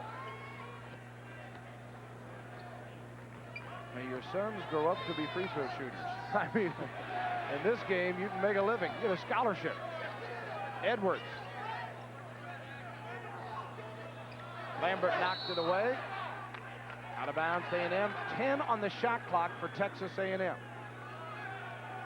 Darrell Johnson signals in. Andre, clock. Back out to Edwards. Nearly carried the ball. 6 on the shot clock. Off the pick, blocked by Lambert. Haggerty tried to retrieve. Barone got it, and the shot clock expires. Outstanding defense by Baylor. We knew when Edwards penetrated, there wasn't enough time left for him to make a dish, so he was going to have to take the shot. Lambert recognized it and came up and challenged and got a piece of it. Haggerty looking inside to Lambert. Wayne's done a good job on keeping him from getting the ball. Sublett, not gonna count. Man, that was some shot anyway, though. Well, Willie Sublett is trying to take things in his own hands right here, and he's working over Barone. You see he gets by, and Barone has to use the push to try to stop him. And we'll take a break with our score, 61-51, A&M by 10 over the Baylor Bears in the Southwest Conference.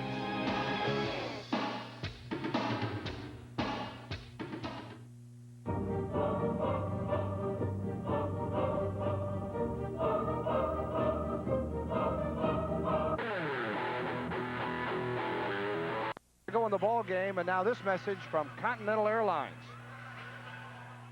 Travel arranged through Continental. One airline can make a difference. Business first. The comfort and service of international first class at a business class fare. That's the difference.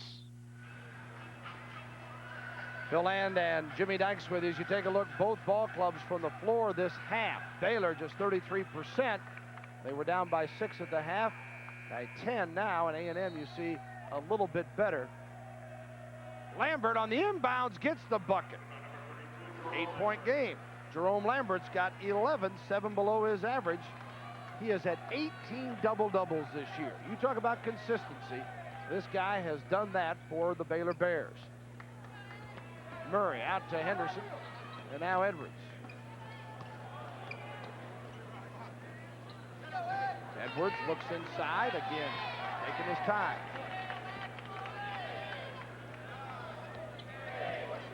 Seven on the shot clock. Broderson got the deuce on the line. Showing his versatility. Lance has got 7, a couple above his average. That's what he averaged a year ago when he was on the Southwest Conference newcomer team. Haggerty goes for the 3. Comes off to Baroni. Edwards always looking up the floor. Watch A&M here in their secondary break. Same break used by the University of North Carolina, the University of Kansas. Spot up around that perimeter, get a little back screen, get you into your offense. Again, if A&M doesn't have a quick shot early, they'll use that shot clock, and that's why they're shooting 49% from the field. They get the shot they want just about every time down, and again, we go into our special scoring play designed to get it into the hands of the shooter they want. This time it's Corey Henderson. Sublett high flying to get the rebound and somehow did not move that pivot foot. What a great athletic play. And then hits the 3. Oh, mama. Sublett with a end-to-end for Willie Sublett.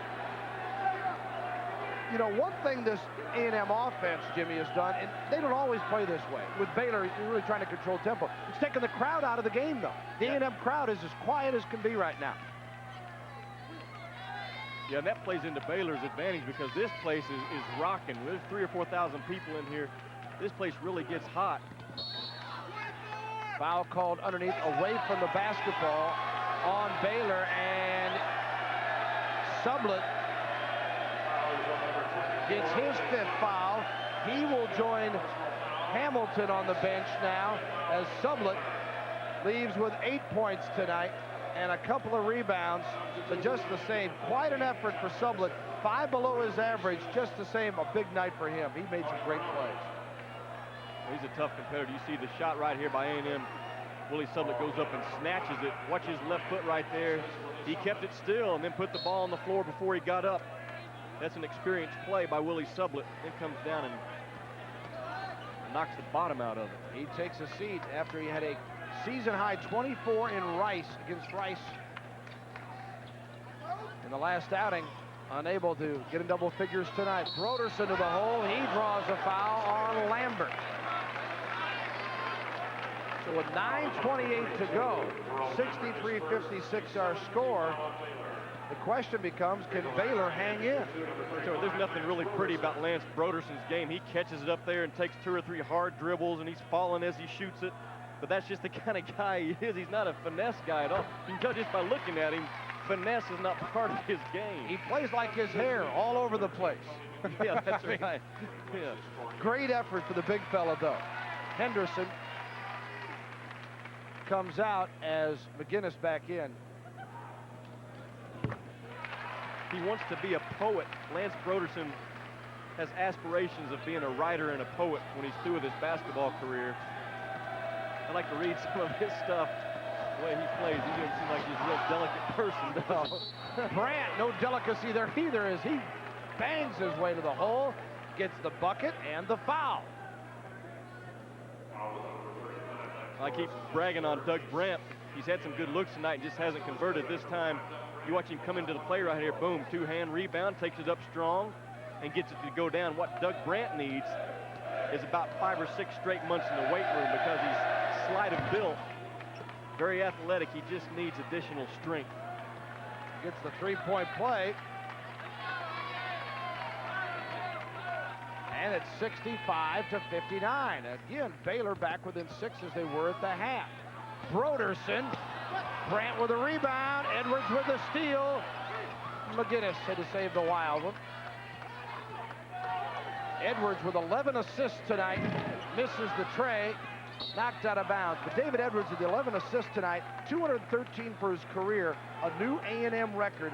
Previous best, Tony Milton, 208. He's also a record for the Southwest Conference season with 120. as he continues to add them up. I was getting ready to say, I think it's about time for Joe Wilbert to check back in. Tony Barone really frustrated. Here he is trying to battle for at least a share of the Southwest Conference Championship, and it's just an ugly game right now. Joe Wilbert comes back in the game, and Wilbert has a guy who's been leading him in scoring and got just 3 points tonight. He's been in foul trouble with 4. And going out is Johnson with 4. I think Tony Barone is really deserving of a strong look at Coach of the Year honors in the Southwest Conference. Here's you see that right hand, a little nervous twitch going on there. But here's a guy that his team was picked anywhere from 3rd to 6th in the league, and he's got him right there battling Texas wire to wire. Broderson got that foul. He's got 4. I mean, just take your pick. Yeah, this A&M team, everyone said Texas in a landslide in the preseason, ourselves included. A&M beat them here to start things off, and that got everybody's attention. Inside, 3 seconds in the lane. But after that, A&M went on a roll. Texas then pummeled them in Austin, and it looked like Texas would then prevail. But Texas lost at Tech, and then A&M lost at SMU, and they're even again. Well, now that's an unusual call because very seldom do you see a 3-second call made when the player is in receiving position and getting ready to go and shoot the basket. But the officials saw it differently and made the call. After for clarification, that is the call. A&M 65-61. Baylor with the ball, down by 4, trying to just hang in here and literally steal one in College Station at G. Riley White Coliseum. Haggerty. Brant against Murray. Hold it. Did they get him for the elbow as he tried to pin him? No, it's on A&M. That's one that go either way, Jimmy. This is going to be a good replay. Yeah, watch the left arm of Brant hook Murray right here. Watch when he catches right, boom, right there. You see that little left arm come around, give him some leverage. The official felt like that the push and the bump must have occurred before the grab by Brant. 4 on Murray now. So Murray with 4, Broderson with 4, Wilbert with 4 for Texas A&M. We've already got Hamilton and Sublett out of the game for Baylor, and Brant at the line, ignoring it all, pulls his team within 3. Nope. Can't say a deuce. You know what's fun to watch right now is when the whistle's blown and a foul's called, the 10th, 11th, 12th man for both teams, they're applauding because they know they're getting close to getting in. Hey, Mom, watch me. I'm going to get to play tonight if it keeps going like this. Well, in Baylor's case, you only go 10. They got a couple walk-ons to get them at that level. They have had some injuries, the eligibility question, and everything else. It's remarkable they're at 14-10, to be real honest about it. Wilbert now going to work. Banks with a rebound. A 3 would tie it for Baylor. 7:32 to go in the ballgame. Brant. Remember, Murray's got 4. Let's see if they work on him again. Branch. Nice move by Andre Branch. And it's 65-64. That's the closest it's been since 20-19 when A&M went on a 15-2 run. And the last 8 in the game have gone to Baylor. Nice shovel by Murray. McGinnis forces it in. Well, this is why Baylor is so dangerous. They don't need special plays or scoring situations set up by screens to get their looks. They got guys that can get it one-on-one. Branch with a miss. Henderson with a rebound. And A&M will walk it up.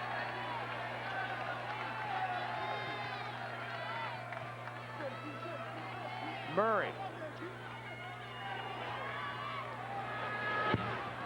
Shot won't go. Haggerty, nice little sleight of hand. Banks for the 2, and a stovepiper. 67-66, 1-point game again. Gerard Banks. That ball was a line drive. There was no arch on that shot whatsoever. Just went in. A&M has gotten completely out of sync. Well, they got to feel a little pressure right now because you hate to be in a 1-point ball game with 5 minutes to go against the Baylor Bears because offensively boom, those guys can explode on you. You like to have a double-digit figure going in the last 5 minutes. Edwards for three. Oh, my goodness. He's got 10. And the lead is at 4 now.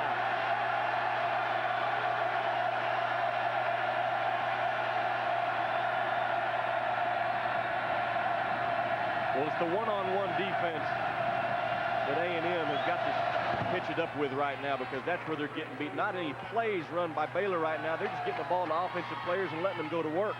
Lambert makes it 70-68. Edwards, 10 points, 11 assists. He's got a number of rebounds tonight. Still a couple shy, though. 6 of having a triple-double. Had one here on Prime last year against Texas. Had a triple-double earlier this season. The only 2 in the history of A&M. And a foul call.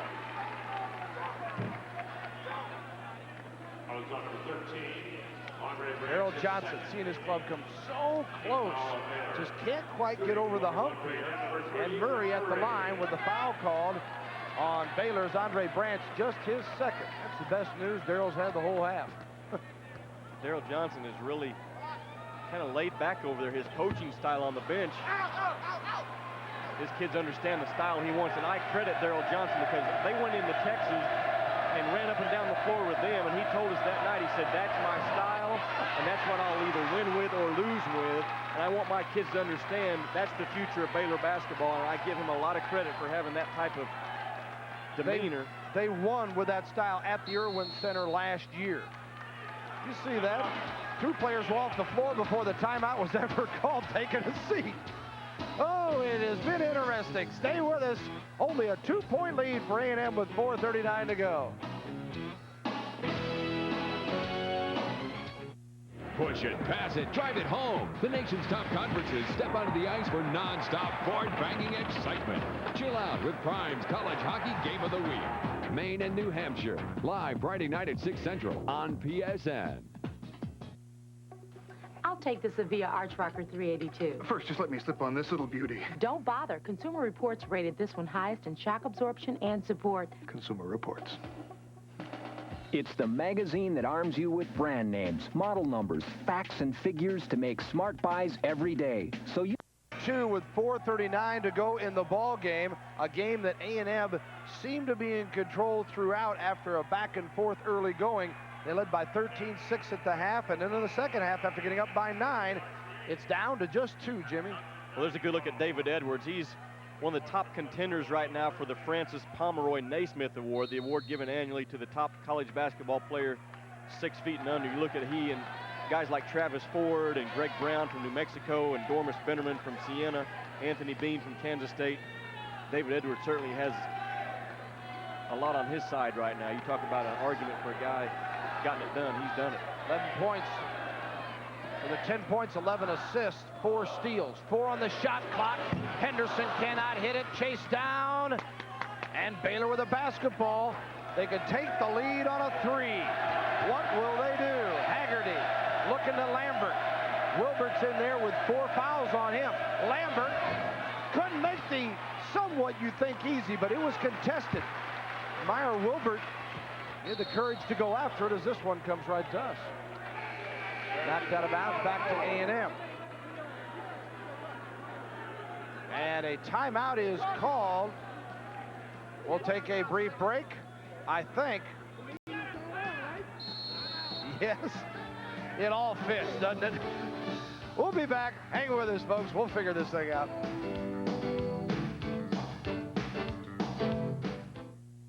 Here with just 3:55 to go, as Sublett and Hamilton are already gone. Brandt's got 4 for Baylor, and on the other side, Murray has 4, Wilbert and Henderson 4 each. 3 very important inside players for Texas A&M as Edwards brings it out for the Aggies. Look at the rebounds. A&M out-rebounding Baylor, the league's best rebounding team. Look at that season mark. Baylor out-rebounding its opponents by 7.5 a game. The Aggies by just 1.5 coming in here. And the Aggies 12-1 when they out-rebound their opponent. Let's see if it holds up. Edwards with a miss. The loose one taken away by Banks. McGinnis had the position but couldn't hang on. Banks to the hole, blocked by Murray.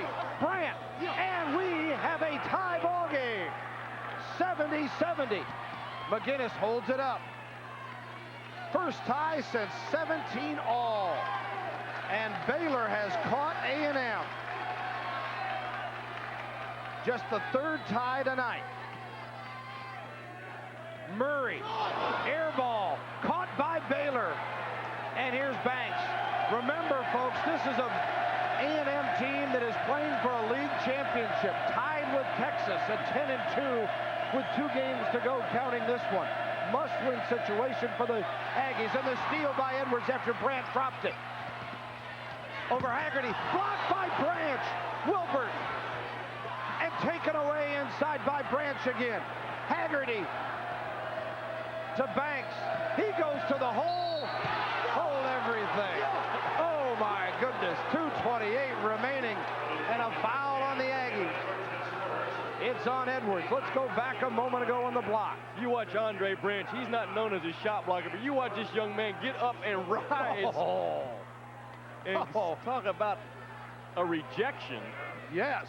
Of course, there's a 5'9" guy shot he blocked, but still I a don't nice care. stutter step right there by Banks, and then you see Brandt come in with 2 hands, aggressive rebound, but that was a big-time block by Branch on that end. I tell you what, I don't know if people at home got a real idea of what that young man just did. And where he had to come to get back into the flow. Banks at the line could have given him the lead. He's got one more shot at it, a 66%er, 11 points, a couple above his average. Yes, he does give him the lead, and 5 straight for the Bears. They lead it 71-70, the 7th lead change, and Baylor on top by 1. You know, A&M, they've got to play to win this basketball game, not play not to win.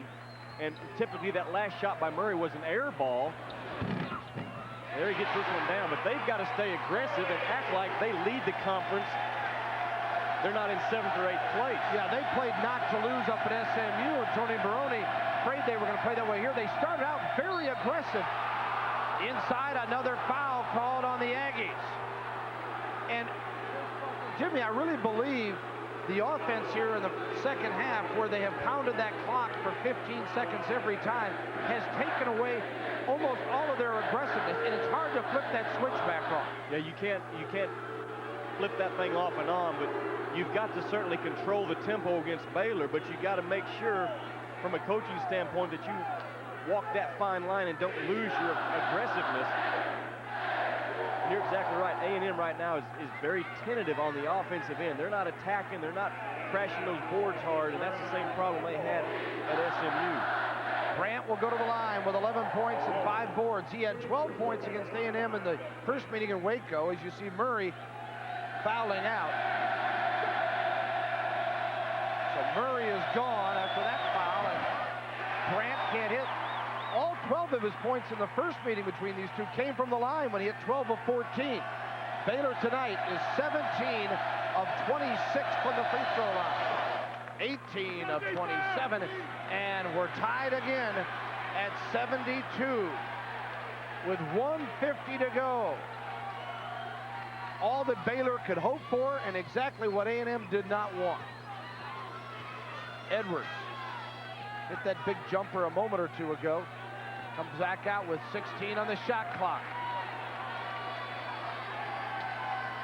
12 on the shot clock. Edwards nearly carried it. There's the old jump switch to the hole.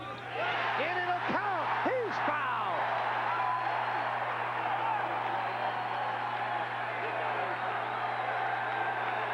Well, that's just a huge play by David Edwards. You saw that the experienced guard says, we need a basket. Let me go get it for us, guys. And he draws the contact from Haggerty. You watch a little crossover move, gets to the paint area, and then gets the ball up on the glass and gives it a chance to go in, and he gets the roll. Edwards third on the NCAA charts in assists at 8+ a game. Gets the three-point play. It's his scoring here that has given the Aggies the lead of 3 with 1:20 remaining. Branch got fouled. It's a 2, I believe. I don't think he stepped outside the arc. And Andre Branch will go to the free throw line. The foul is on McGinnis, his first. team foul. A&M, of course, has put Baylor in the two-shot situation. Baylor with 9 fouls. The next one will be an automatic 2 for Texas A&M. Here's Branch with 14. He had 21 the first go-round. That was a game, if you didn't catch us talking about it earlier, that A&M won 90-74, but Lambert had 33. Lambert did not play. He was out with the injury, and Wilbert had 33 in that game. Different story tonight, though. And it's 75-73 A&M. You know, Baylor's getting it done tonight with only one senior on the floor, Willie Sublett, all underclassmen playing. Got some guys withheld. The future of Baylor basketball is very good for Daryl Johnson. Aggies by a pair. Will take a timeout with 1:11 to go. Stay with us.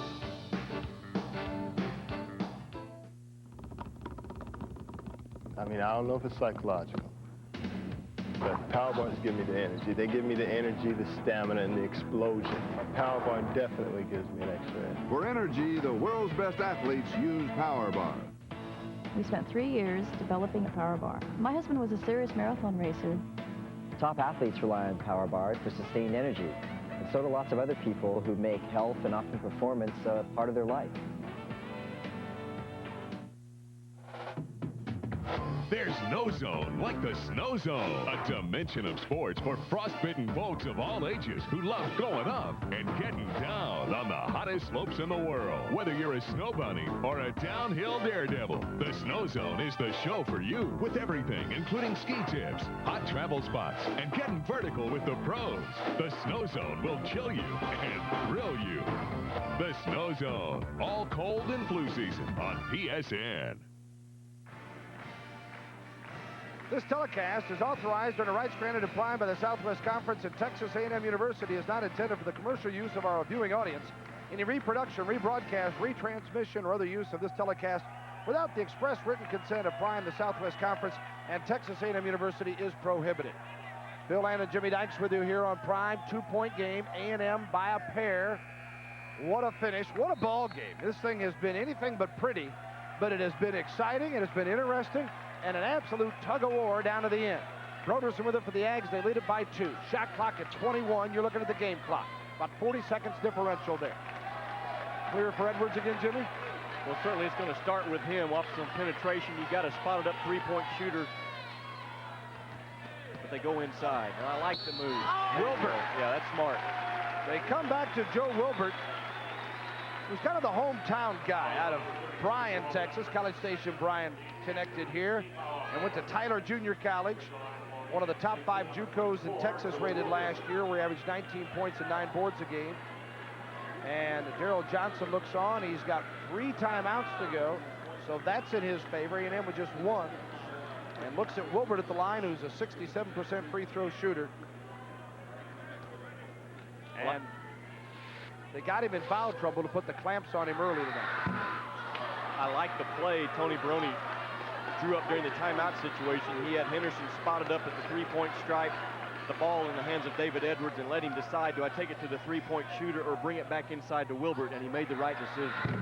Wilbert misses at the free throw line, and Baylor comes up with it. So Wilbert, who is 0 of 6 from the floor and held to just 3 points tonight after a career-high 33 in the first meeting. 23 on the shot clock. Lambert wastes no time and puts it in off the window. And we're even again at 75, and he's got 15. Shut off the shot clock. 23 seconds to go in the ball game. Aggies will go for the last shot and try to avoid overtime and give them, what, a shot at a rebound maybe? Well, they're going to trigger this thing probably with about 8 seconds to go, but it's going to be something with some penetration for Edwards, I guarantee you. He puts it up, blocked by Lambert. Baylor's got a chance. They call a timeout. Lambert came up with a block. They've got 3 of the top 10 block shot leaders in the conference on this squad, and they have come up with a couple of huge ones late in the game tonight. None bigger than this one. Well, again, David Edwards at only 5'9". When he penetrates here, it's very tough for him to get his shot off through taller defenders, and Lambert's just there waiting on it and slaps it out. And in a smart play by Branch to take the timeout because they didn't have time to get anything up the floor. Lambert, 15 points, 9 rebounds, 4 blocks. As Daryl Johnson takes a look at the play, let's take a look at the standings to show you again the importance here. Texas at 10-2, A&M at 10-2, and Texas finishing up on the road at Rice and TCU. A&M at home. After tonight, it's Texas Tech that comes calling here. But most didn't figure Texas would lose 2 in the league, Jimmy. I don't think anybody thinks they'll lose in the last 2 other than the 2 teams they're playing. Well, this game is really big for the Aggies because Texas is 26th right now in the country as far as the AP ballot. They're going to get in that NCAA tournament.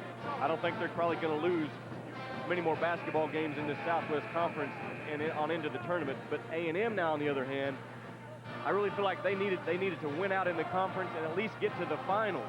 Now, certainly some strange things can happen across the country in other conference tournaments, but the Aggies are in desperate need of a win here at home tonight to keep their NCAA tournament hopes alive and well. Tony Barone, of course, took a couple of clubs at Creighton to NCAA tournaments where he won a couple of Missouri Valley Conference championships. This team is 17-7 and coming off a loss to SMU. Can ill afford another loss here. For the win, Baylor. Haggerty, and we'll have some overtime. The extra session here on Prime Network. You don't want to go anywhere anyway, did you, folks? Tony says, well, considering the options, we'll take it. 75-75. We go to overtime. Baylor's lost a couple on fouls. A&M has lost Murray on fouls. And we got the overtime coming up. How about this last play? I like it. They set a little screen and delivered the basketball to the guard, Haggerty, going towards the basket. That's very important with 3 seconds to go. Get the ball in the hands of your shooter going towards the basket. He just came up about a foot short.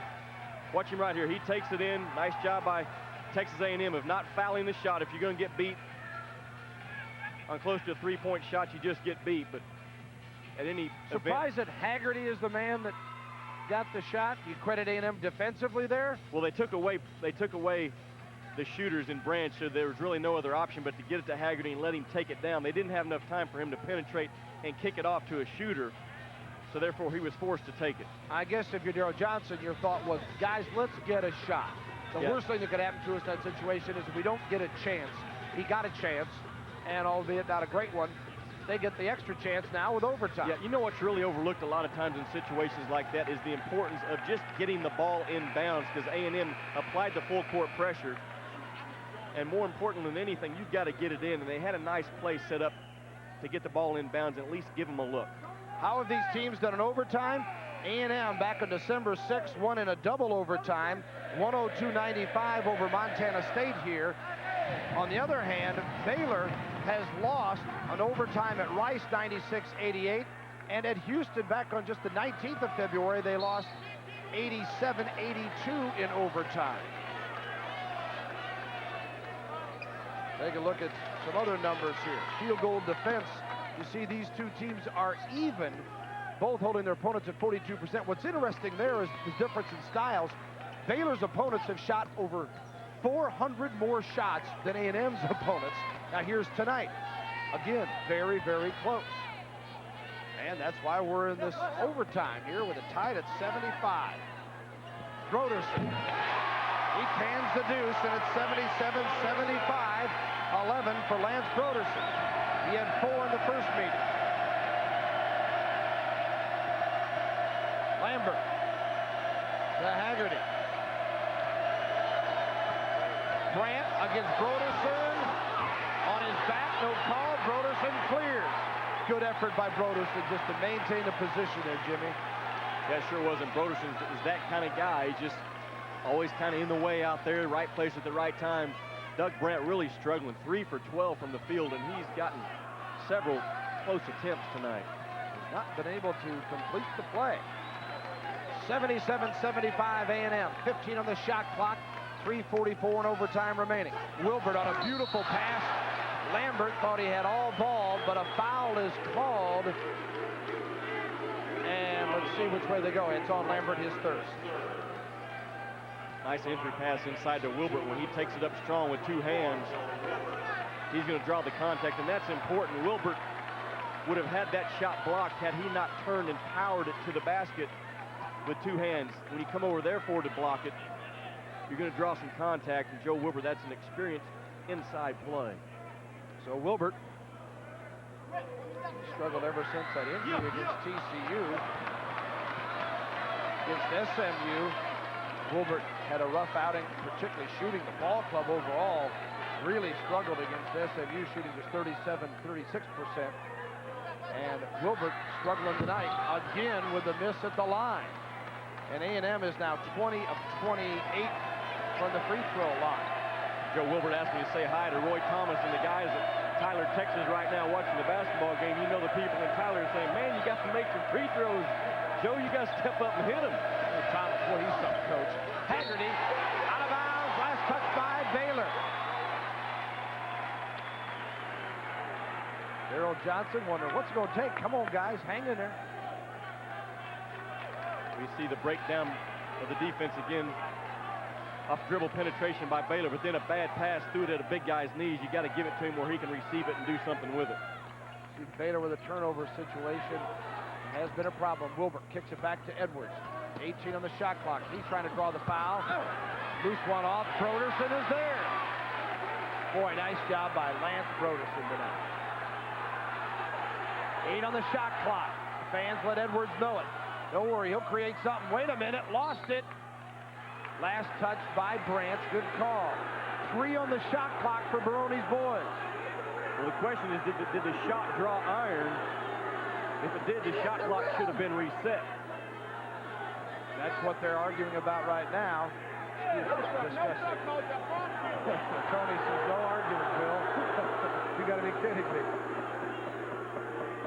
I think his hair started about 2 inches further forward when the night began. He's literally pulled it back.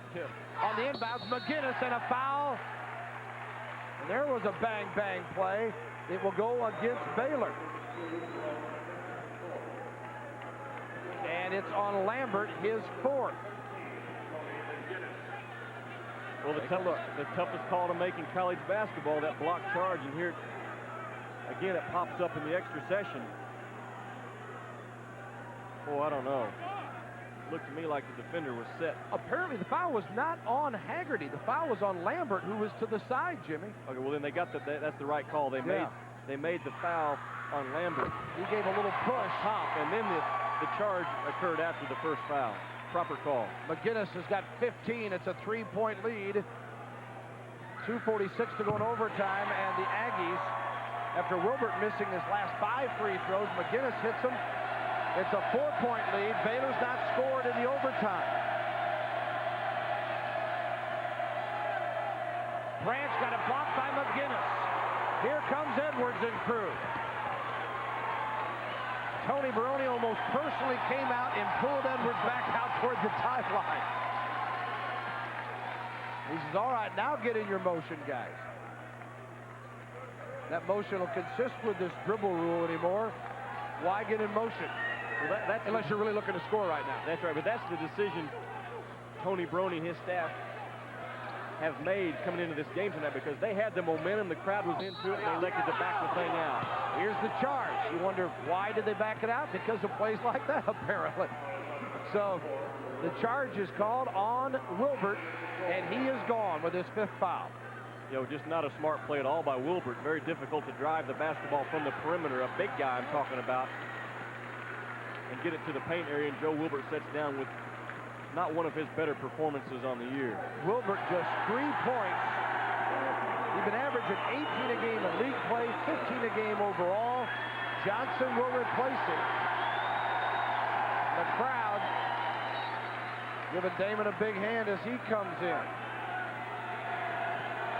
Wilbert, a season low 3 points. Previous low was 4 against Oral Roberts. They've tried that play twice earlier tonight, and the pass was not good that time. Executed to perfection. A little back screen and threw the alley-oop and got it down. Lambert makes it a 2-point game, 79-77. Baylor hanging tough. Their first bucket here in the overtime. 1:35 to go. You're looking at the game clock. Shot clock at 15 for the Aggies. Broderson. Edwards. Looking at Johnson. Broderson open and no. A&M rebound. They'll pull it back out. McGinnis. 33 on the shot clock, 1:14 on the game clock. Aggies with a 2-point lead. You're Baylor. You're the best rebounded team in the league. You got to play like it now. Yeah, every possession obviously is critical. David Edwards just kind of taking his time, but again, it's going to be triggered with a little point guard. Baylor's only had 4 possessions in the overtime. Edwards, 7 on the shot. Johnson, back to Edwards, 4. He had to throw it up, and a loose one underneath. And shot clock. Man, they called the shot clock expired. Never heard the buzzer, though. Whatever, that's the call, and Baylor gets the ball back.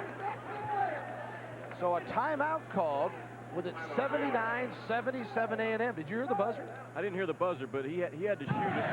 The shot did not draw iron. And as a result, the clock keeps running. That's right. And, you know, I tell you what, it puts a lot of pressure, Bill, on shooters. When you continually run that clock down like they're doing, and you know, okay, here we go with 12 seconds. We're going to have to take our shot. The guy that receives the ball, he knows this is our chance to score on this possession. I either make it or we're going back to the other end. But you've got to control the pace of the game against Baylor. Yeah, it's a tough dilemma that Tony Baroni's ball club is in. Hey, beginning Sunday, live from the Palestra in Philadelphia, Prime Hoops presents the Atlantic 10 Conference Tournament. UMass is on top in the A-10 and hopes to repeat their 93 championship. Live coverage of the quarterfinals begins Sunday, 1 p.m. Eastern, and the semifinals live Monday, 7 p.m. Eastern on most Prime affiliates. Bill Land and Jimmy Dykes with you here at G. Raleigh White, and that crowd that can be so loud has been, for the most part, like they are right there. So quiet in this second half as A&M been unable to put away Baylor. Had them down 13 in the first half, 6 at the half, 9 in the second half, back and forth and tied after regulation, and now leading by a pair.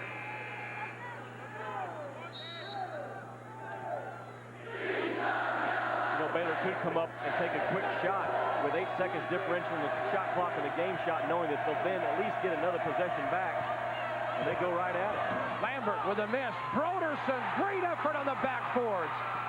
Give that guy something. Man, what a job by Broderson. He got bumped around and still maintained his cool to come up with the ball. Shot clock turned off. Haggerty has to foul. Edwards says, my game now. I got to go to the line and hit him. Haggerty picks up his second foul with 22.6 seconds to play. Well, they got it inside, Jimmy. Well, I like the offensive aggressiveness by Baylor going right at it early. Allows yourself some time on the back end. But then Broderson, you're right. We'll give that guy a lot of credit now. There's a guy that's a role player, and he has done more than his share tonight for Tony Baroni. Wilbert and crew gather around Tony. 79-77. Broderson tonight listed with 6 rebounds. Seems like he's had a dozen. Those 6 have been big ones. 11 points, and A&M with 5 players in double figures, led by Chuck Henderson's 14, Edwards 13. I beg your pardon, McGinnis was 16, Murray 11, and Henderson, or the Broderson 11. Meanwhile, for Baylor, 17 for Lambert. He's 8 of 15 from the floor. He'd have loved to have had that last one. And also in double figures, Branch with 15, Grant with 13, Banks with a dozen. I tell you what, this Baylor basketball squad, regardless of what happens, the outcome of this game, they're trying to fight to stay in position for 4th or 5th seed in that Southwest Conference tournament. And they're capable of getting all the way to the finals. You look at a team like Texas Tech last year, Bill, that went in as a 4th or 5th seed. They went through and won the thing, so certainly anything can happen in a tournament type situation, and Daryl Johnson knows that. He's trying to keep his team focused right now and saying, guys, we may not win this conference championship, but we've got to keep peaking for that tournament in Dallas next week. I'd like to thank both schools' sports information departments for helping us out here tonight. Colin Killian of Texas A&M and the folks at Baylor. 79-77 as Edwards makes it a 3-point game now. And this one is the big one, obviously. It'd make it a 2-possession game unless A&M would do something silly like foul on a 3-point attempt. Edwards been so good down the stretch, hitting over 80%, less than 30 seconds in game. Haggerty to tie it. He does! Oh, mama! Nelson Haggerty could send us to another overtime. He's got 9, the Bears have got 80, and we're even. And A&M wants a timeout to talk it over with 9 seconds remaining. Can you believe it? Haggerty just dribbled down the floor and jumped up and shot it. Nobody for A&M really came out and challenged the shot. He had a clean look at it. Defensively, you can't have breakdowns and allow free looks like that at the end of a basketball game. Watch Haggerty dribbles up right here. Edwards just kind of slacks off. Haggerty jumps up and shoots. That's a good look for a guard, dribbling straight at the basket. Jumps up. Hits nothing but twine. Watch him right here. Just gets his feet set right there. That's 5 or 6 feet off of a guy that's capable of shooting it, and you can't do that late in the game. That's a defensive mistake made that time by the Aggies. You got to know what will beat you, and in that case, the 3 beats you. It puts the game in a tie game. Sure it does. Haggerty, a guy whose season high is 12 against Nevada, has come on to get 9 points tonight. So it has really been a team effort for Baylor. We get this rebound.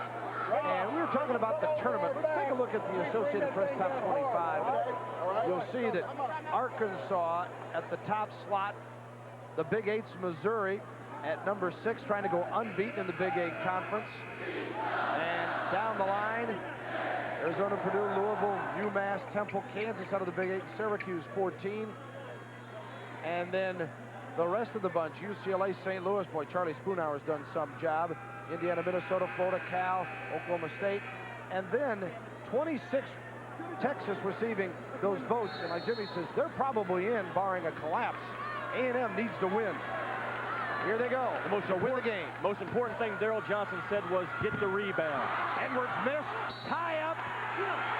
Tie up. Forget the basket. They called a tie up before the shot. It goes to Baylor. That basket does not count. Believe it or not. The whistle was blown. I think the correct call. Tony Baroni obviously does not. And they're going to put some time back on the clock, obviously, Jimmy. Yeah, if it was a jump ball, there's going to be... They may be over here. Some tenths of a second.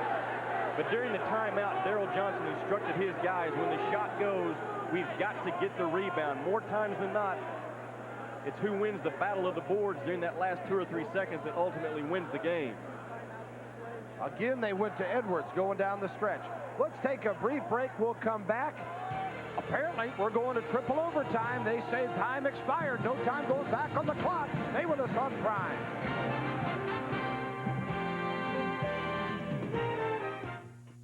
Yo, check it out. Here's what I gotta know. Did you guys come out to play or what? Oh, showtime. Come on to play. Yo, any Gatorade in the house, y'all? This thirst is getting deeper. Gatorade, can you quench my thirst all the way to the soles of my size 13? So if you come out to play without your Gatorade, you better call your mother to pick you up. Gatorade thirst quench, just for that deep down body thirst. Shipping a package to Omaha, that's child's play. Try customs in Shanghai.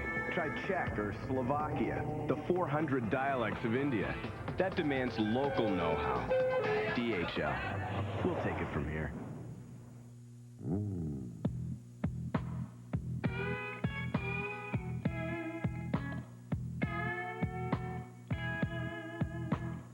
On Prime has been brought to you by Gatorade for that deep down body thirst. And by DHL Worldwide Express. From packages to documents, we'll take it from here. Ground transportation provided by Dollar Rent-A-Car, featuring the quality products of the Chrysler Corporation. Whether you're traveling for business or pleasure, Dollar's right on the airport, right on the money. For worldwide reservations, call 800-800-4000. We go to the second overtime. A&M got the tip, missed on the first shot. Baylor the rebound. Banks could give them the lead. No. Broderson. I think I said as we're going out, triple overtime. Well, no, that'd take one more. I think it's because I told you before the game that I felt a quadruple overtime. Did I not? Yes, you did. So we got 2 more to go, but this is the second overtime. It's 80-80, and we got a clarification from the official.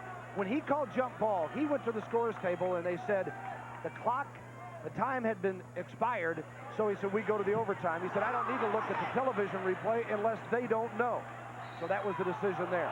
Foul on Edwards, trying to get the ball back, and Baylor will go to the line, and Nelson Haggerty. What about the two teams thinking now as we get into second overtime, Jimmy? Both ball clubs missing 2 players with 5 fouls. Well, I think the pressure just continues to mount on the back of the Texas A&M Aggies. Here's Daryl Johnson's club comes in. They really not have anything largely at stake tonight, but A&M's trying to hang in there and at least get a share of the Southwest Conference Championship this year. Your last 2 games at home, you got to find a way to win them, and you got to convert on the offensive end. If you're Damon Johnson right now for your club, you got to make layups. You got to make easy points. And Baylor takes the lead. They did not lead in the overtime. The 9th lead change in tonight's ball game. Second overtime, 82-80.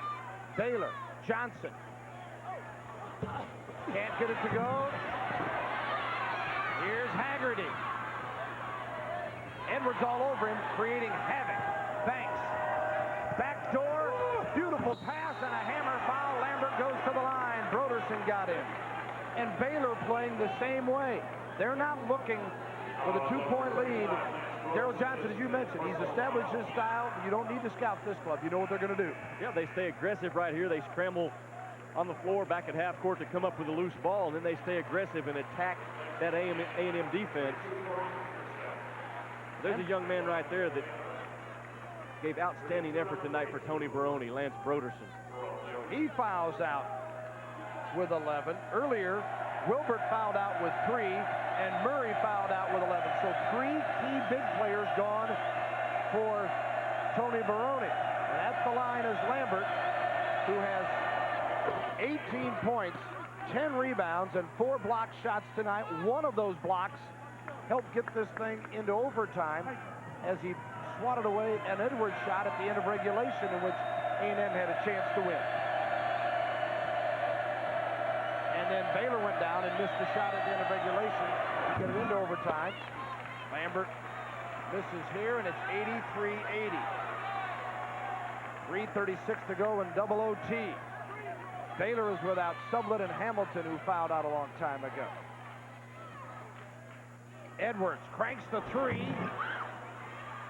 and Lambert with a rebound.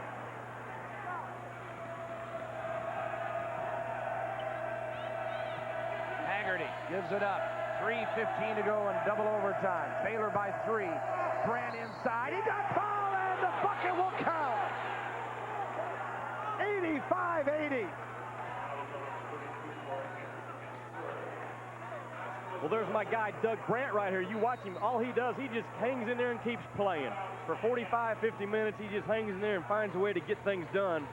I tell you, folks, I like that young man from Baylor. He's going to have an outstanding career. We're back with more in a moment. 85-80 Baylor.